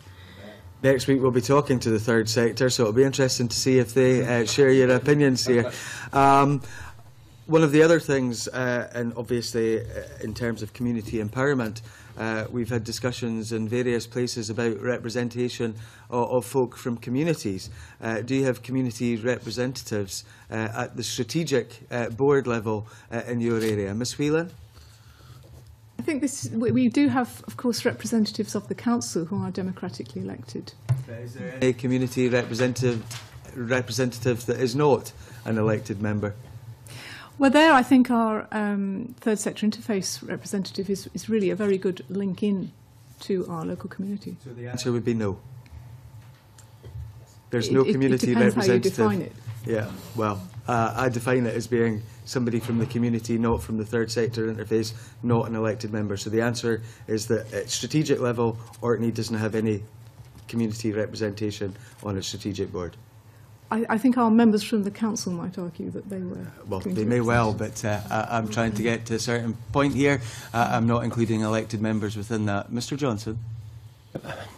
we engage with through community councils in that kind of way, but beyond that, again, I agree with the comments of Anna in relation to the wider representatives, but I would also add that in terms of the changing governance landscape around community planning, we are looking in Aberdeenshire at just who should be on the board, who can add most value in terms of what we're seeking to achieve. And I agreed with a number of the comments made in the earlier session by the Auditor General around, and in fact the Minister, around making sure that we really do add value in community planning terms. So I think with the changing landscape, it's time for us just to have a pause and make sure we've got the right people around that table. And that might well be community representatives more formally being included in a meaningful way. The answer at the moment would be no. No. Councillor Finlay. We have community representatives mainly from community councils, between 4 and 6 of these in each of our ward-based area partnerships. We also have community representatives on each of our 3 sectors. Each of these sectors is probably larger than many other community planning partnerships at a strategic level. However, we don't have any community representatives at the strategic centralised level. Okay, Ms Johnson. Well, the definition that you've given, the answer would be no. They feed in through lower levels. Okay, and Ms Roccio. Yes, we do. We have 2 board members, 2 places for board members. One is for the Edinburgh Association for Community Councils, which is an umbrella body for community councils where they come together and they elect a person to sit on the Edinburgh Partnership Board. And the other one is a board member for equalities and rights, bringing equalities and rights perspective. Okay, thank you. Cameron Buchanan, please. Thank you. Mr Finlay, you say in your submission the definition of a community body is very broad, and it's suggested that communities of interest should be included rather than simply communities of place. Could you expand on that? Please, it's on Annex G. This was in relation to community rights, request to participate in process to improve service delivery. I didn't quite understand what you meant by... Sorry, have you got a page number there? Yes, I have, sorry. It's in your report. It is, isn't it? 3.7, isn't it? 3.7. Sorry.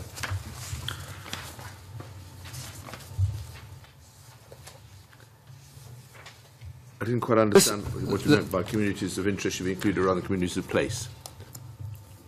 This relates mainly to communities who not a physical community, but a community of, as I said, a community of interest, which perhaps have an interest in social care or mental health issues or various other things that are not necessarily based in a geographic location. It's a same thing, though. No. I mean, you could have a local community who that maybe be helpful. Would it include folks such as ethnic minorities, yes, gypsy traveller community, that kind of community of interest, yes, LGBT? Yes, yeah, absolutely. Thank you. Okay. Thank you, Convener. Thank you. Mark MacDonald, please. Thank you, Convener. Earlier in the evidence session with the Minister, I touched on the issues that can arise around public liability insurance, particularly in the current situations where local community organisations are looking to or have taken on the operation of an asset either on a leased basis or in some cases on an ownership basis. How do you see that landscape being affected by this legislation? Because at the moment some community organisations feel that they can't take the step to take on ownership of an asset because of what they see as the potential liabilities that would arise. But I know in some leased arrangements, the local authority umbrella of public liability insurance captures those groups and gives them some comfort. Do you see that being a sensible way to proceed that could be captured within the legislation? We'll go right to left this time, Ms Roccio. That wouldn't be for me to make that decision at this moment in time. I think that I certainly think the arrangements at this time we're looking at, previously we've discussed building capacity, support, etc. And I think that would be part of that discussion of actually how we implement the bill and provide that support and capacity. Okay, Ms Johnston. Yes, our stance would be similar to that of Edinburgh, as it's not for us to make that decision at this time. Mr MacDonald. If I could perhaps ask you not to make a decision, but to perhaps offer an opinion, would that change the responses that I'm going to receive to that question? Ms Roccio. Thank you. I'm a believer in if it's working well, then we need to take cognizance of that. We need to understand that actually in areas where that's actually working very well and it's a very good model to take forward, then that's something I would like to take the lessons from that and continue that. Ms Johnston? Yes, I think it's probably something you would look at on a case-by-case basis. It wouldn't necessarily be consistent across the board. It would depend on the circumstances. Councillor Findlay? I'm fortunate enough to know about this kind of issue from a council point of view in terms of asset transfers within my own ward, and also from a professional point of view, having worked for another local authority who is undergoing asset transfers. And it may well be that in terms of looking at the market value or the package that is put together for the transfer, whether that's a lease or ownership or whatever, the issue of insurance is included in that package. I noticed when the Minister was responding that the issue of market value had come up, and Glasgow was very clear that we can't ignore market value, but what we can do is we can take into account the benefits, the community benefits and the other benefits that are accrued, and offset that against market value. So it may well be that included in that would be an element for insurance, whether it's public liability insurance, buildings insurance or whatever. Frequently when a property is leased, whether in a long lease or a short lease, the council can retain liability for insurance, but they may well have a full or partial contribution from the organisation taking on the let towards that insurance, so that might get round some of the issues. Mr Johnson. In terms of the draft bill, yes, we would see it's been helpful in terms of moving, I guess, towards getting a good outcome for the community groups around this. We also have a community asset transfer policy where some of this will be reflected, and again, if that's helpful, we can certainly share that after today, if that's, again, of interest to the committee. I think that would be useful if you could send that to the committee, Mr Johnson. I think the experiences of some rural areas where there's been some advances there, sometimes quicker than the urban areas, would be useful for us to have a look at. Ms Whelan. Thank you. I think this is a good example of where one size doesn't fit all. Certainly in Orkney, which is a very small community, I think ownership of assets by the council is very largely regarded as community ownership already. And very often, as we said, we don't expect a big uptake on this simply because of things like the liability of maintaining buildings, which very often bodies are happy to have the council take over. But we're obviously open to this, and I would agree that it would have to be done on a case-by-case basis in terms of specific liabilities. Thank you. Mr MacDonald. Looking further into the issue around community groups, I know that the third sector has been mentioned, and the third sector is quite a large definition which captures charities with millions of pounds of reserves down to 1 or 2 person operations. There's also the issue around where you have conflict within communities between community groups who have been established doing, to all intents and purposes, very similar things, but doing it from a different perspective, or doing it on the basis that there are perhaps personalities involved, which have led to individual groups being formed. How, as local authorities, do you assess the approach that is taken by a community group, or the work that is done by a community group to ensure that conflicts that may exist within communities are not exacerbated? Ms Whelan, please. That's a very interesting question. I wouldn't want to go into details of individual disputes, obviously, in Orkney, but I think there is definitely potential tension between the long-established groups like the community councils, and we've got probably the best established network in Scotland, and perhaps the newer groups that are being set up, like some of the development trusts, to deal with what might be seen as the more exciting and newer projects. So I think it's very much our task as a partnership to keep all these groups focused on our overriding aims, which are expressed in the single outcome agreement, that we want to do the best for our communities and not let individual tensions get in the way of that. Mr Johnson. Yeah, briefly, our decentralised structure again gives us some good connections back into our communities, and without again going into individual cases, we'd act as a facilitator as best we could to try and make sure as far as possible we've got some kind of consensus locally. It's a very general answer, I know, but thankfully there's not been too many occasions in the recent past that I could point to where the divisions were such that it really caused a rift locally. Councillor Findlay.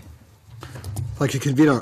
One of the concerns that we have in Glasgow around it, and it is related to this question, around community planning, is that it's often seen as neither about communities nor is it about planning. Now one of the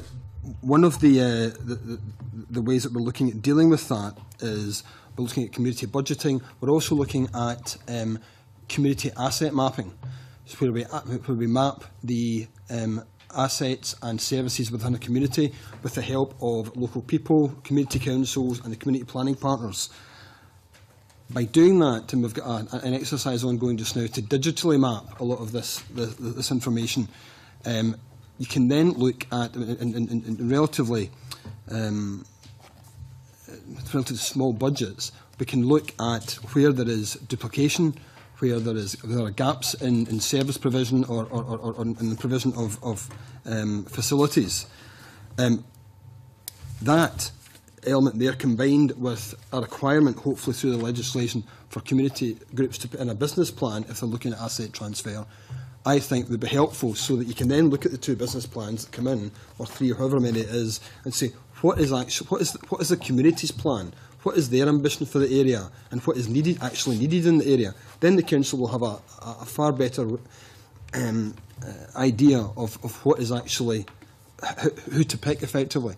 What is the best fit? I think Councillor Mr MacDonald's point was, what if tensions exist? What if one part of the community wants one thing and another part wants the other, or one charity wants one thing and another wants another? How do you deal with that? Well, it basically goes back to local need. And if there's an established need in the area that's been identified through the community planning partners, community councils and other local residents, then surely something that comes in which far better meets that need should be offered priority. Ms Johnson, please.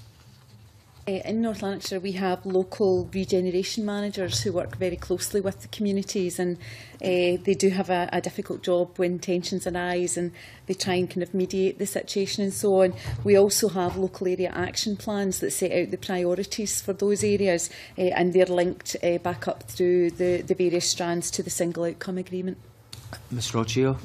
Similar to yourselves, we obviously have local community plans, and that obviously sets the priorities for a particular area, but I think for me, it's about the importance of building positive relationships and having that role within the mediation and facilitation. You can also support that times of conflict in being very clear, for instance, in the scheme of community councils, etc. So there is a positive role that we can actually undertake within that. Mr MacDonald, briefly. Yeah, finally, Convener, just because I note in the submissions that were received that there is a mix of views around the definition as in terms of a community body. And I think what I'm driving at with the question I asked previously is that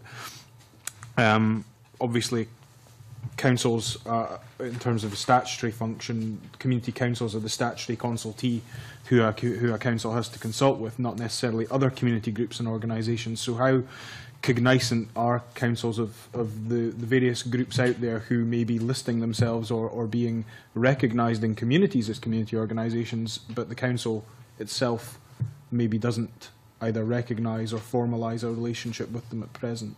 Let me maybe add to that, because we have found over the piece that, of course, many community councils are not elected and are seen as self-appointing in some places, and in other places they're not seen as being representative of that community, whereas other bodies often are.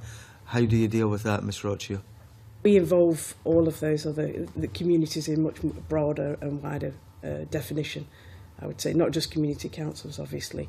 It is a much broader. Everybody has the footing of having a voice, the same as community councils. So I suppose what I'm saying is actually that we wouldn't see that picture that you're presenting there, but actually it's just through CC, just because that's a statutory position is not actually just the only vehicle. Obviously through particular service areas, tenants groups, there's a huge variety, an amount of organisations and groups out there, and it's our duty to involve and build relationships with all of those. Ms Johnson. Yes, very similar. We recognise that the statutory requirements through the community forum to community councils does not always represent the local community voice. We have community engagement officers who work in the local communities alongside the local regeneration managers to ensure that we capture all of the voices within each of the communities. Councillor Findlay. I don't doubt the difficult job it is in defining a community body, because I think it can be all things to all people. The Glasgow City Council's response really highlights the wording of the draft bill in relation to the word company, which is, I remember suggesting a different word in terms of organisation, because company usually refers to a limited company.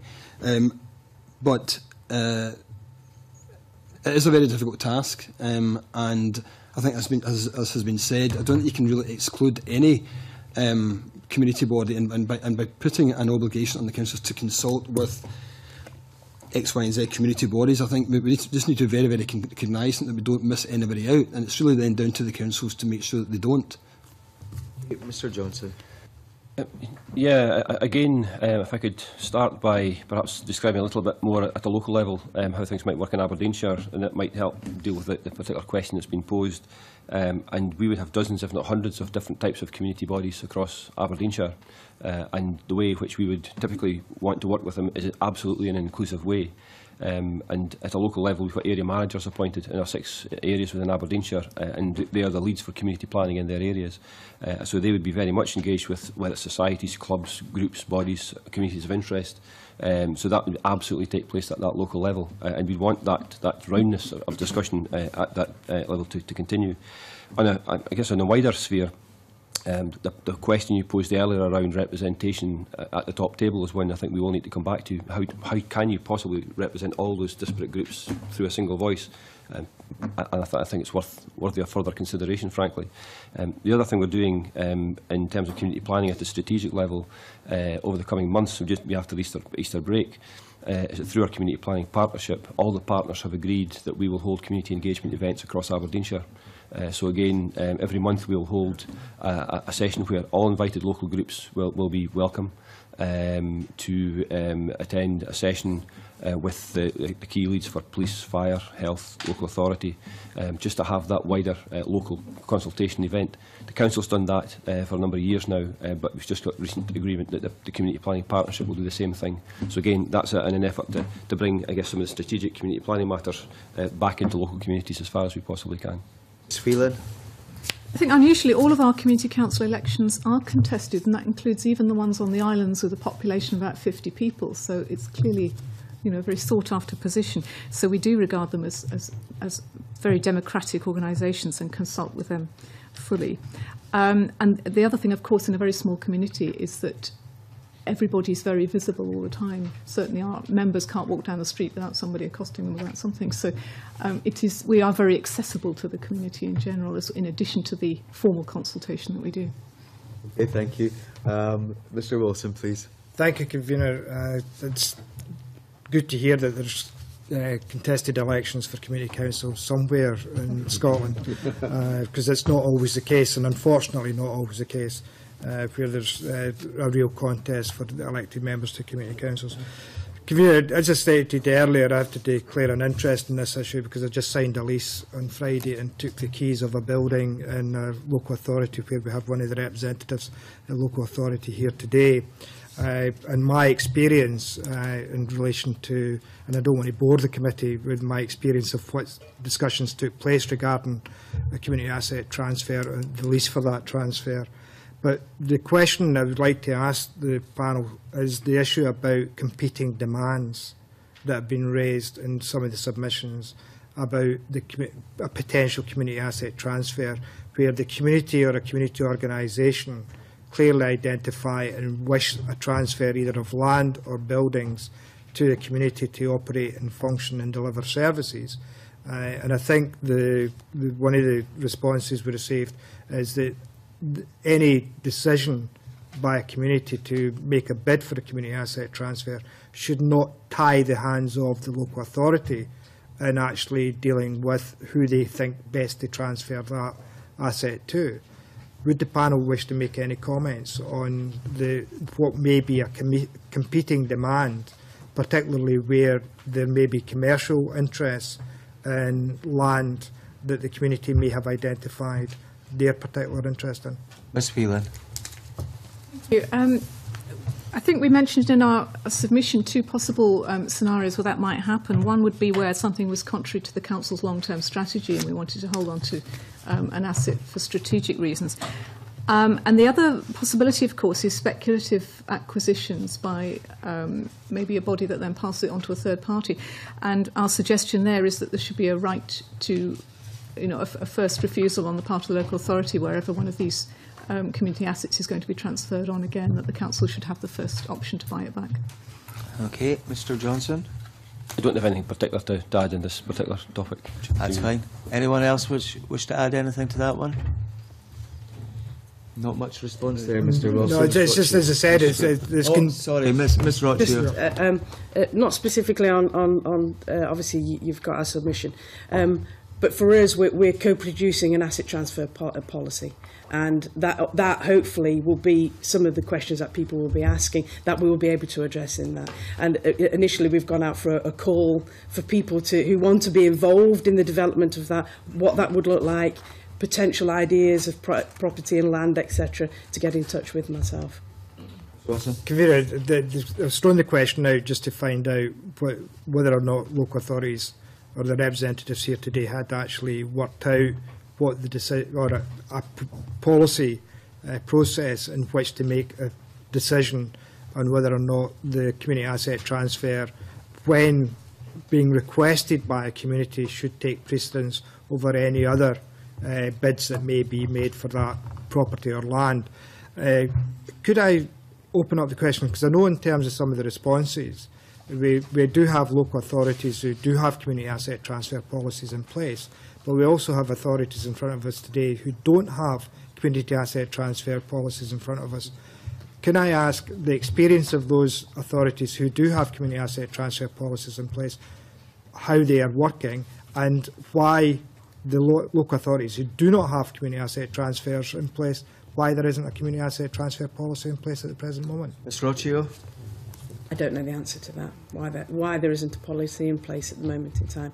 I can get back to the committee as soon as I find that out, but I don't have the reason for this. That would be useful. Are you aware of any community asset transfers that have taken place in Edinburgh in recent times? And if so, under what circumstances has that taken place if there's no a policy in place? Or is it the case that if there has been, that it was dealt with on an individual basis? I'd have to get back to the committee with that. Thank you. Ms Johnson. Yes, we had a draft community asset transfer policy at committee on the 20th of February. It clearly details in section 2 around what would be involved in a community asset transfer, and the intention is that this final document will go to committee for final approval in the August cycle this year. Councillor Finlay. Thanks, Convener. The City Council in Glasgow is developing a process, associated documentation and governance arrangements around community asset transfer, and has set up a fund of over £1 million to facilitate that. We already have had various transfers of community assets to organisations. For instance, the transfer of the management of a community centre to its existing management committee, the lease of, in my own local area, the lease of a former tenants' hall to a local youth group. But these are all done on an ad hoc basis at the moment. But this policy, which will be introduced in the next financial year, will provide the governance arrangements surrounding future asset transfers. When you say next financial year, you mean 14-15? Yes. Thank you. Mr Johnson. Yes, Aberdeenshire agreed our community asset transfer policy last year, and we have used it. Our experience of it is it has been a bit clunky, to use a technical term, and I think by definition, as it's fairly new, that people are a wee bit more cautious about it perhaps, but the absolute commitment to it is to try and make that work for all the reasons that we've described today. We would view the process of the draft bill here as being one we would hope to see would add value to our policy. So again, we're open-minded about how some of the discussions that we'll taken forward today and after today would help us do that. And again, if it was helpful, if there were, as well as sending a copy of the policy or to share that with the committee, if you are so minded, we could put some, I guess, observations around how the application of that has gone in the early days, just in terms of our learning or any issues that are flowing from that. That would be appreciated, Mr Johnson, if that could be sent. Ms Whelan? Well, it's slightly outside my area of expertise. To the best of my knowledge, we don't have one at present, but I think even if we did, we would certainly want to revisit it once this bill was enacted, because there are things in there that we'd all want embedded into any asset transfer policy.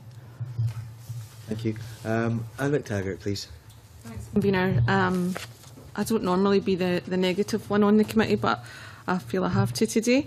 The earlier sessions, you had, when you were introducing yourselves, you mentioned about some of the implications, and yes, the draft bill, looks all good and all very well, and you were all 100% behind it.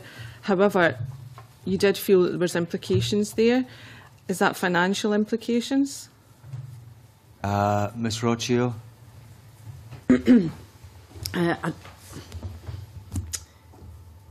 I would say the implications for myself are particularly around support and capacity building, for instance, more than resource at this moment in time. But obviously, we don't know what the actual bill is going to look like. So I'm just suggesting that for me is an area in particular where we actually need to make sure that we're talking about empowerment. Empowerment isn't necessarily property and land as a measure of an empowered community. There are other measures we can use. We've talked about participating budgeting and co-production and the Christie recommendations of people being involved in the design and delivery of services. So for me, it's about making sure that we build into that the support and the capacity building to ensure that all communities, not just those that they're in a position of having those resources, but all communities can actually be empowered more than what they feel they are at this present day. Ms Johnson? Yes, financial it may be, because it could result in the capital receipts going down or whatever, but that would be looked at as part of the cost-benefit analysis for the property. But I think, from a practical point of view, it is about capacity building, so our local regeneration managers need to be up to speed to support our organisations. But it's also about the processing of applications and going through the process that you would need to go through the appeals process. Changes to our service delivery mechanisms as well, and also, around the business support that we need to offer and the packages that we offer as a local authority to support the businesses going forward, but also within our own internal processes to make it happen. Sir Finlay? Much the same as the previous two speakers, it is the financial implications will be around better capacity building in a lot of the third sector organisations and our community councils. The main part of the bill, which I think would have an implication financially on the council, would be in relation to common good. Forcing councils to create common good registers effectively means that there's a huge exercise having to be gone through to go through every single one of their title deeds. In Glasgow recently, that was costed at well over £100,000, possibly more now. I mean, this was a good few years ago, and the setting up of a definitive register of common good can never be definitive, because the definition of common good is not fixed. So you might well think that an asset, from reading its title deeds, is potentially common good, but you have to look at the circumstances surrounding why it was bought, who it was bought from, what it's been used for in the past, what it's currently been used for. There's a huge amount of investigation that has to take place. We are actually, in the local authority I'm a lawyer for, are actually out, have sent a request for an opinion from a QC to establish whether a piece of ground is common good or not. So that involves a huge cost. So the parts of the bill that relate to common good, I think, really need to be looked at again in relation to the... Can I stop you there, Councillor Finlay? Because I think one of the things which baffles members of the public is when local authorities turn around and say, we're not sure about something, we don't have a register of common good assets, and then it takes sometimes a very long time to establish whether a piece of land or a property are actually held on the common good account, or they may actually be held in an account but actually not belong to that account because they've never been established as common good. It is very difficult for members of the public to get their heads around the fact that local authorities often don't know what they own and what they don't own as regards common good. And I would agree with that. I mean, this is a historic situation. I mean, I think some borough councils wouldn't have necessarily known what was common good and what wasn't common good. And it goes back to the borough council days that it was borough council acquisitions which are held in the common good. So not all acquisitions by a borough council are common good. That's part of the problem. Now, I can completely understand the frustration of members of the public in saying what's common good and what's not common good. I think that members of the public have to also realise that a lot of things that are classified, may well be classified by a council as common good, are not actually assets. They're liabilities. A lot of these goods are actually parks and things like that, which actually are a drain on the council's resources. And if a common good fund was the only mechanism for paying for the maintenance of these things, then it wouldn't be sustainable. So I think the common good issue has to be looked at pretty fundamentally. I'm not saying we have to abolish it, but it has to. I think a very clear definition has to be embodied in law. We don't actually have that at the moment, and even if we do create a register, that's not to say there will be elements of what the council owns which are missed. Okay, I think in some regards many folk out there would see this as an opportunity, but by what you're saying this is more of a threat than an opportunity. Would that be fair to say? I think it's muddying the waters. It's not. We need effectively a proper definition of common good to go forward, because even though the council spend thousands and thousands of pounds creating a register, it will not be definitive unless there's a definitive definition. I think in some regards we may actually write to you individually around about common good practices in your own local authorities, because we could be here probably all day discussing common good alone. Mr Johnson. I don't have anything else to add, Convener, to my colleagues' comments about resources. Ms Whelan, do you have anything to add? Just coming back to the question which was about the general implications and whether we were uncomfortable with them. I think there were one or two assumptions underpinning the bill that we were slightly comfortable with, and one of those was encapsulated by the Minister earlier on when he said he'd assumed that local authorities would be somehow negative and trying to put up barriers, and other bodies would be against us, and it's not antagonistic at all, which we've established. And the other point I'd like to make generally is about the community planning side. As the auditors pointed out earlier, talking about the community planning audits, the early ones were very critical, and we felt that perhaps some of this had been feeding into this bill. There is a second tranche of audits to be done before the Accounts Commission puts out its definitive guidance. We've actually volunteered to be one of the community planning partnerships in that second round, because we felt that the report on the first three audits didn't really capture what was going on in Orkney, where we feel we have got it to work pretty well. We feel there's maybe a bit too much stick and not enough carrot in here. There's an assumption that people don't want to participate, but we find that they do, and really what they should be doing is taking away some of the barriers to that participation. So we'll be very happy if that was the outcome. Okay, Anne, do you want to come back? Oh no, I'm fine, thanks. Okay, Cameron Buchanan, please. I just wanted to come on to the thing on allotments. I noticed that North Lanarkshire Council didn't have any policy on allotments, and the current position is about to formulate an allotment strategy. In the cities, allotments are really important, particularly in Edinburgh and Glasgow, because people who are in these areas, and there's a great shortage of allotments, and there seems to be reluctance for the councils to provide allotments because they don't actually make enough money out of them, and they take a lot of manpower and administration. I just wonder what you'd like to comment on that, particularly maybe in Edinburgh and Glasgow. I mean, North Lanarkshire obviously hasn't come up with anything. So. In the bounds of the 1892 Allotments Act. Yes. Ms Roccio, to begin with. I would have to come back to the committee. I know this can be quite complex. It's not an easy thing. Ms Johnston. I would just say that although we don't have a strategy, we have many, many allotments across North Lanarkshire.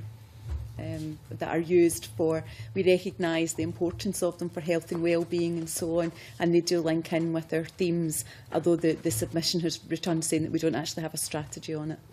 Councillor Finlay. Glasgow does have a strategy on allotments, and we're very supportive of the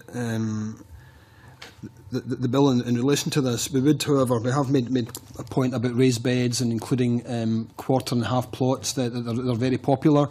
There also is the issue which Glasgow City Council has raised in relation to the planning regime around changing public open space into allotments. There was an incident in my own ward where that happened, and it created a bit of a local ill feeling. But if the planning position was clarified, and perhaps it was easier to convert public open space, and the public open space in question was effectively being used as a dog's toilet, but local people didn't want allotments because they thought they were nasty things with old rusty sheds, whereas modern allotments are, you can have them with no buildings. It's all basically like a market garden. I think we need to be very proactive in promoting them and making sure that there's enough of them out there, because I would be first to admit there's not enough allotments for the demand. Huge waiting lists? Yes. Yes. I see folk nodding. Richard Johnson?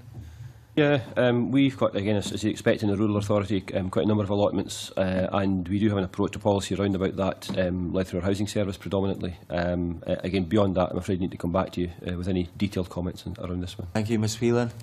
I used to have an allotment in South London, so I'm very keen on allotments. But I think this is a good example of again, where this perhaps didn't seem to fit so well with the strategic intent of the bill. It's terribly detailed, but obviously it's got to take into account very small communities. In Orkney, land isn't as expensive.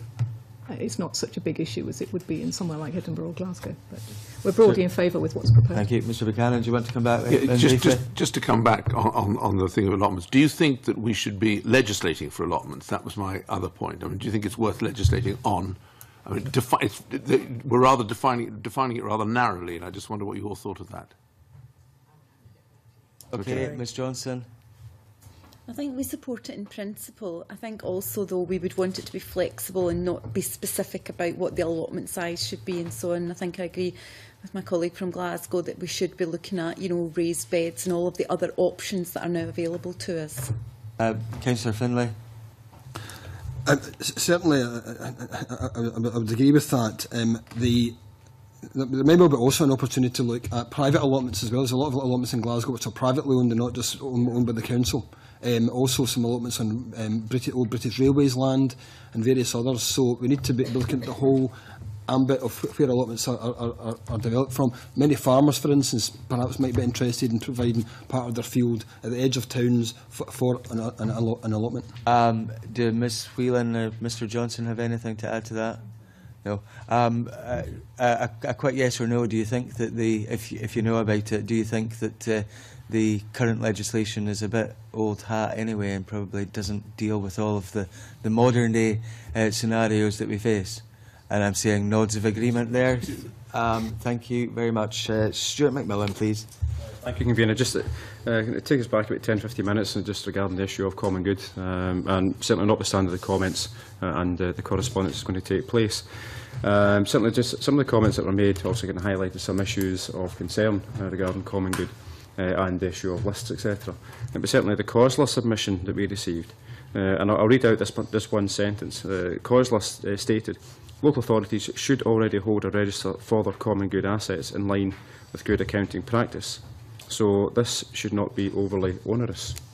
And so I'm just keen to quiz the panel in terms of COSLA's comments. Do you think their part of the submission is accurate, or do you think it's different from your own experiences? Councillor Finlay, you had most to say about this. Glasgow does have a list of common good assets. It's not particularly long, but what we do in line with a lot of other local authorities is if there's a question about common good, or there is a proposal to lease or sell a particular area of land or a building or whatever, that will be the common good. And common good analysis will be conducted at that stage. We have not proactively gone through all the huge raft of titles and various other investigations in advance of that, but certainly on a case-by-case basis, we will consider the circumstances of the particular bit of land or building, and if necessary, we'll put it on the Common Good Register at that stage. We do not have an absolute definitive list at the moment. This is a very complex area. Does anyone else think they have the ability to answer that? Ms. Roccio? We have a register, and I would agree with Councillor's comments about it not being. We need to make sure it's not onerous in the future. Mr. Johnson, you indicated. Yes, thanks, Convener. Essentially the same position. We do have a register, and you'll see in our submission that it wouldn't be our starting point to go and add to that at this point in time. But if the request was made about a particular piece of land, of course, we would support work in looking into that to make sure we could progress it. Mr. McMillan, do you want to come back? Yeah, I think the answers have been very helpful. One thing, kind of going back to your comments earlier, Convener, in terms of the public maybe being a bit confused about the issue of common good. When it comes round to the issue of monies being taken from common good or suggested to be, or a proposal for money to come out of a common good fund, this is where I'm finding that kind of some of the responses to be a wee bit, I can't feel like I can get my head around, because if there's a common good list and there's funds there, but you don't know exactly what actually is in common good, I find the issue of how you can take money from something if you don't know if it's fully complete. I find that quite strange. Somebody want to try and tackle that? Issue to me. Well, that's a solicitor saying I'm not an accountant then, Councillor Finlay. Yeah, okay. I've heard that one before as well. I think this is very complex, and you know, there's probably 2 hours of stories at the very least that I could fill with these kind of complications. And there is the public perception as well that something is held in common good, and quite often it's not. And you find, as Councillor Finlay has said, that the borough actually transferred a piece of land or piece of property to another account 80, 90 years ago, but common perception is that it's still held in common good. But I think if we could get more detailed responses on common good, that would be extremely useful. Where you're at in terms of registers and how you deal with some of the questions that you probably receive on a regular basis. Is that you? Yeah, I'm fine, thank you. Okay, thank you very much for your evidence today. If you could respond to the committee with the questions that have been posed, the clerks will give you a note letting you know what we would like to see. I realise that this is quite complex, and some of you are restricted in terms of your knowledge and have not covered all of the areas that are encompassed in this bill. But thanks a lot for your time today. I suspend, and we now move into private session.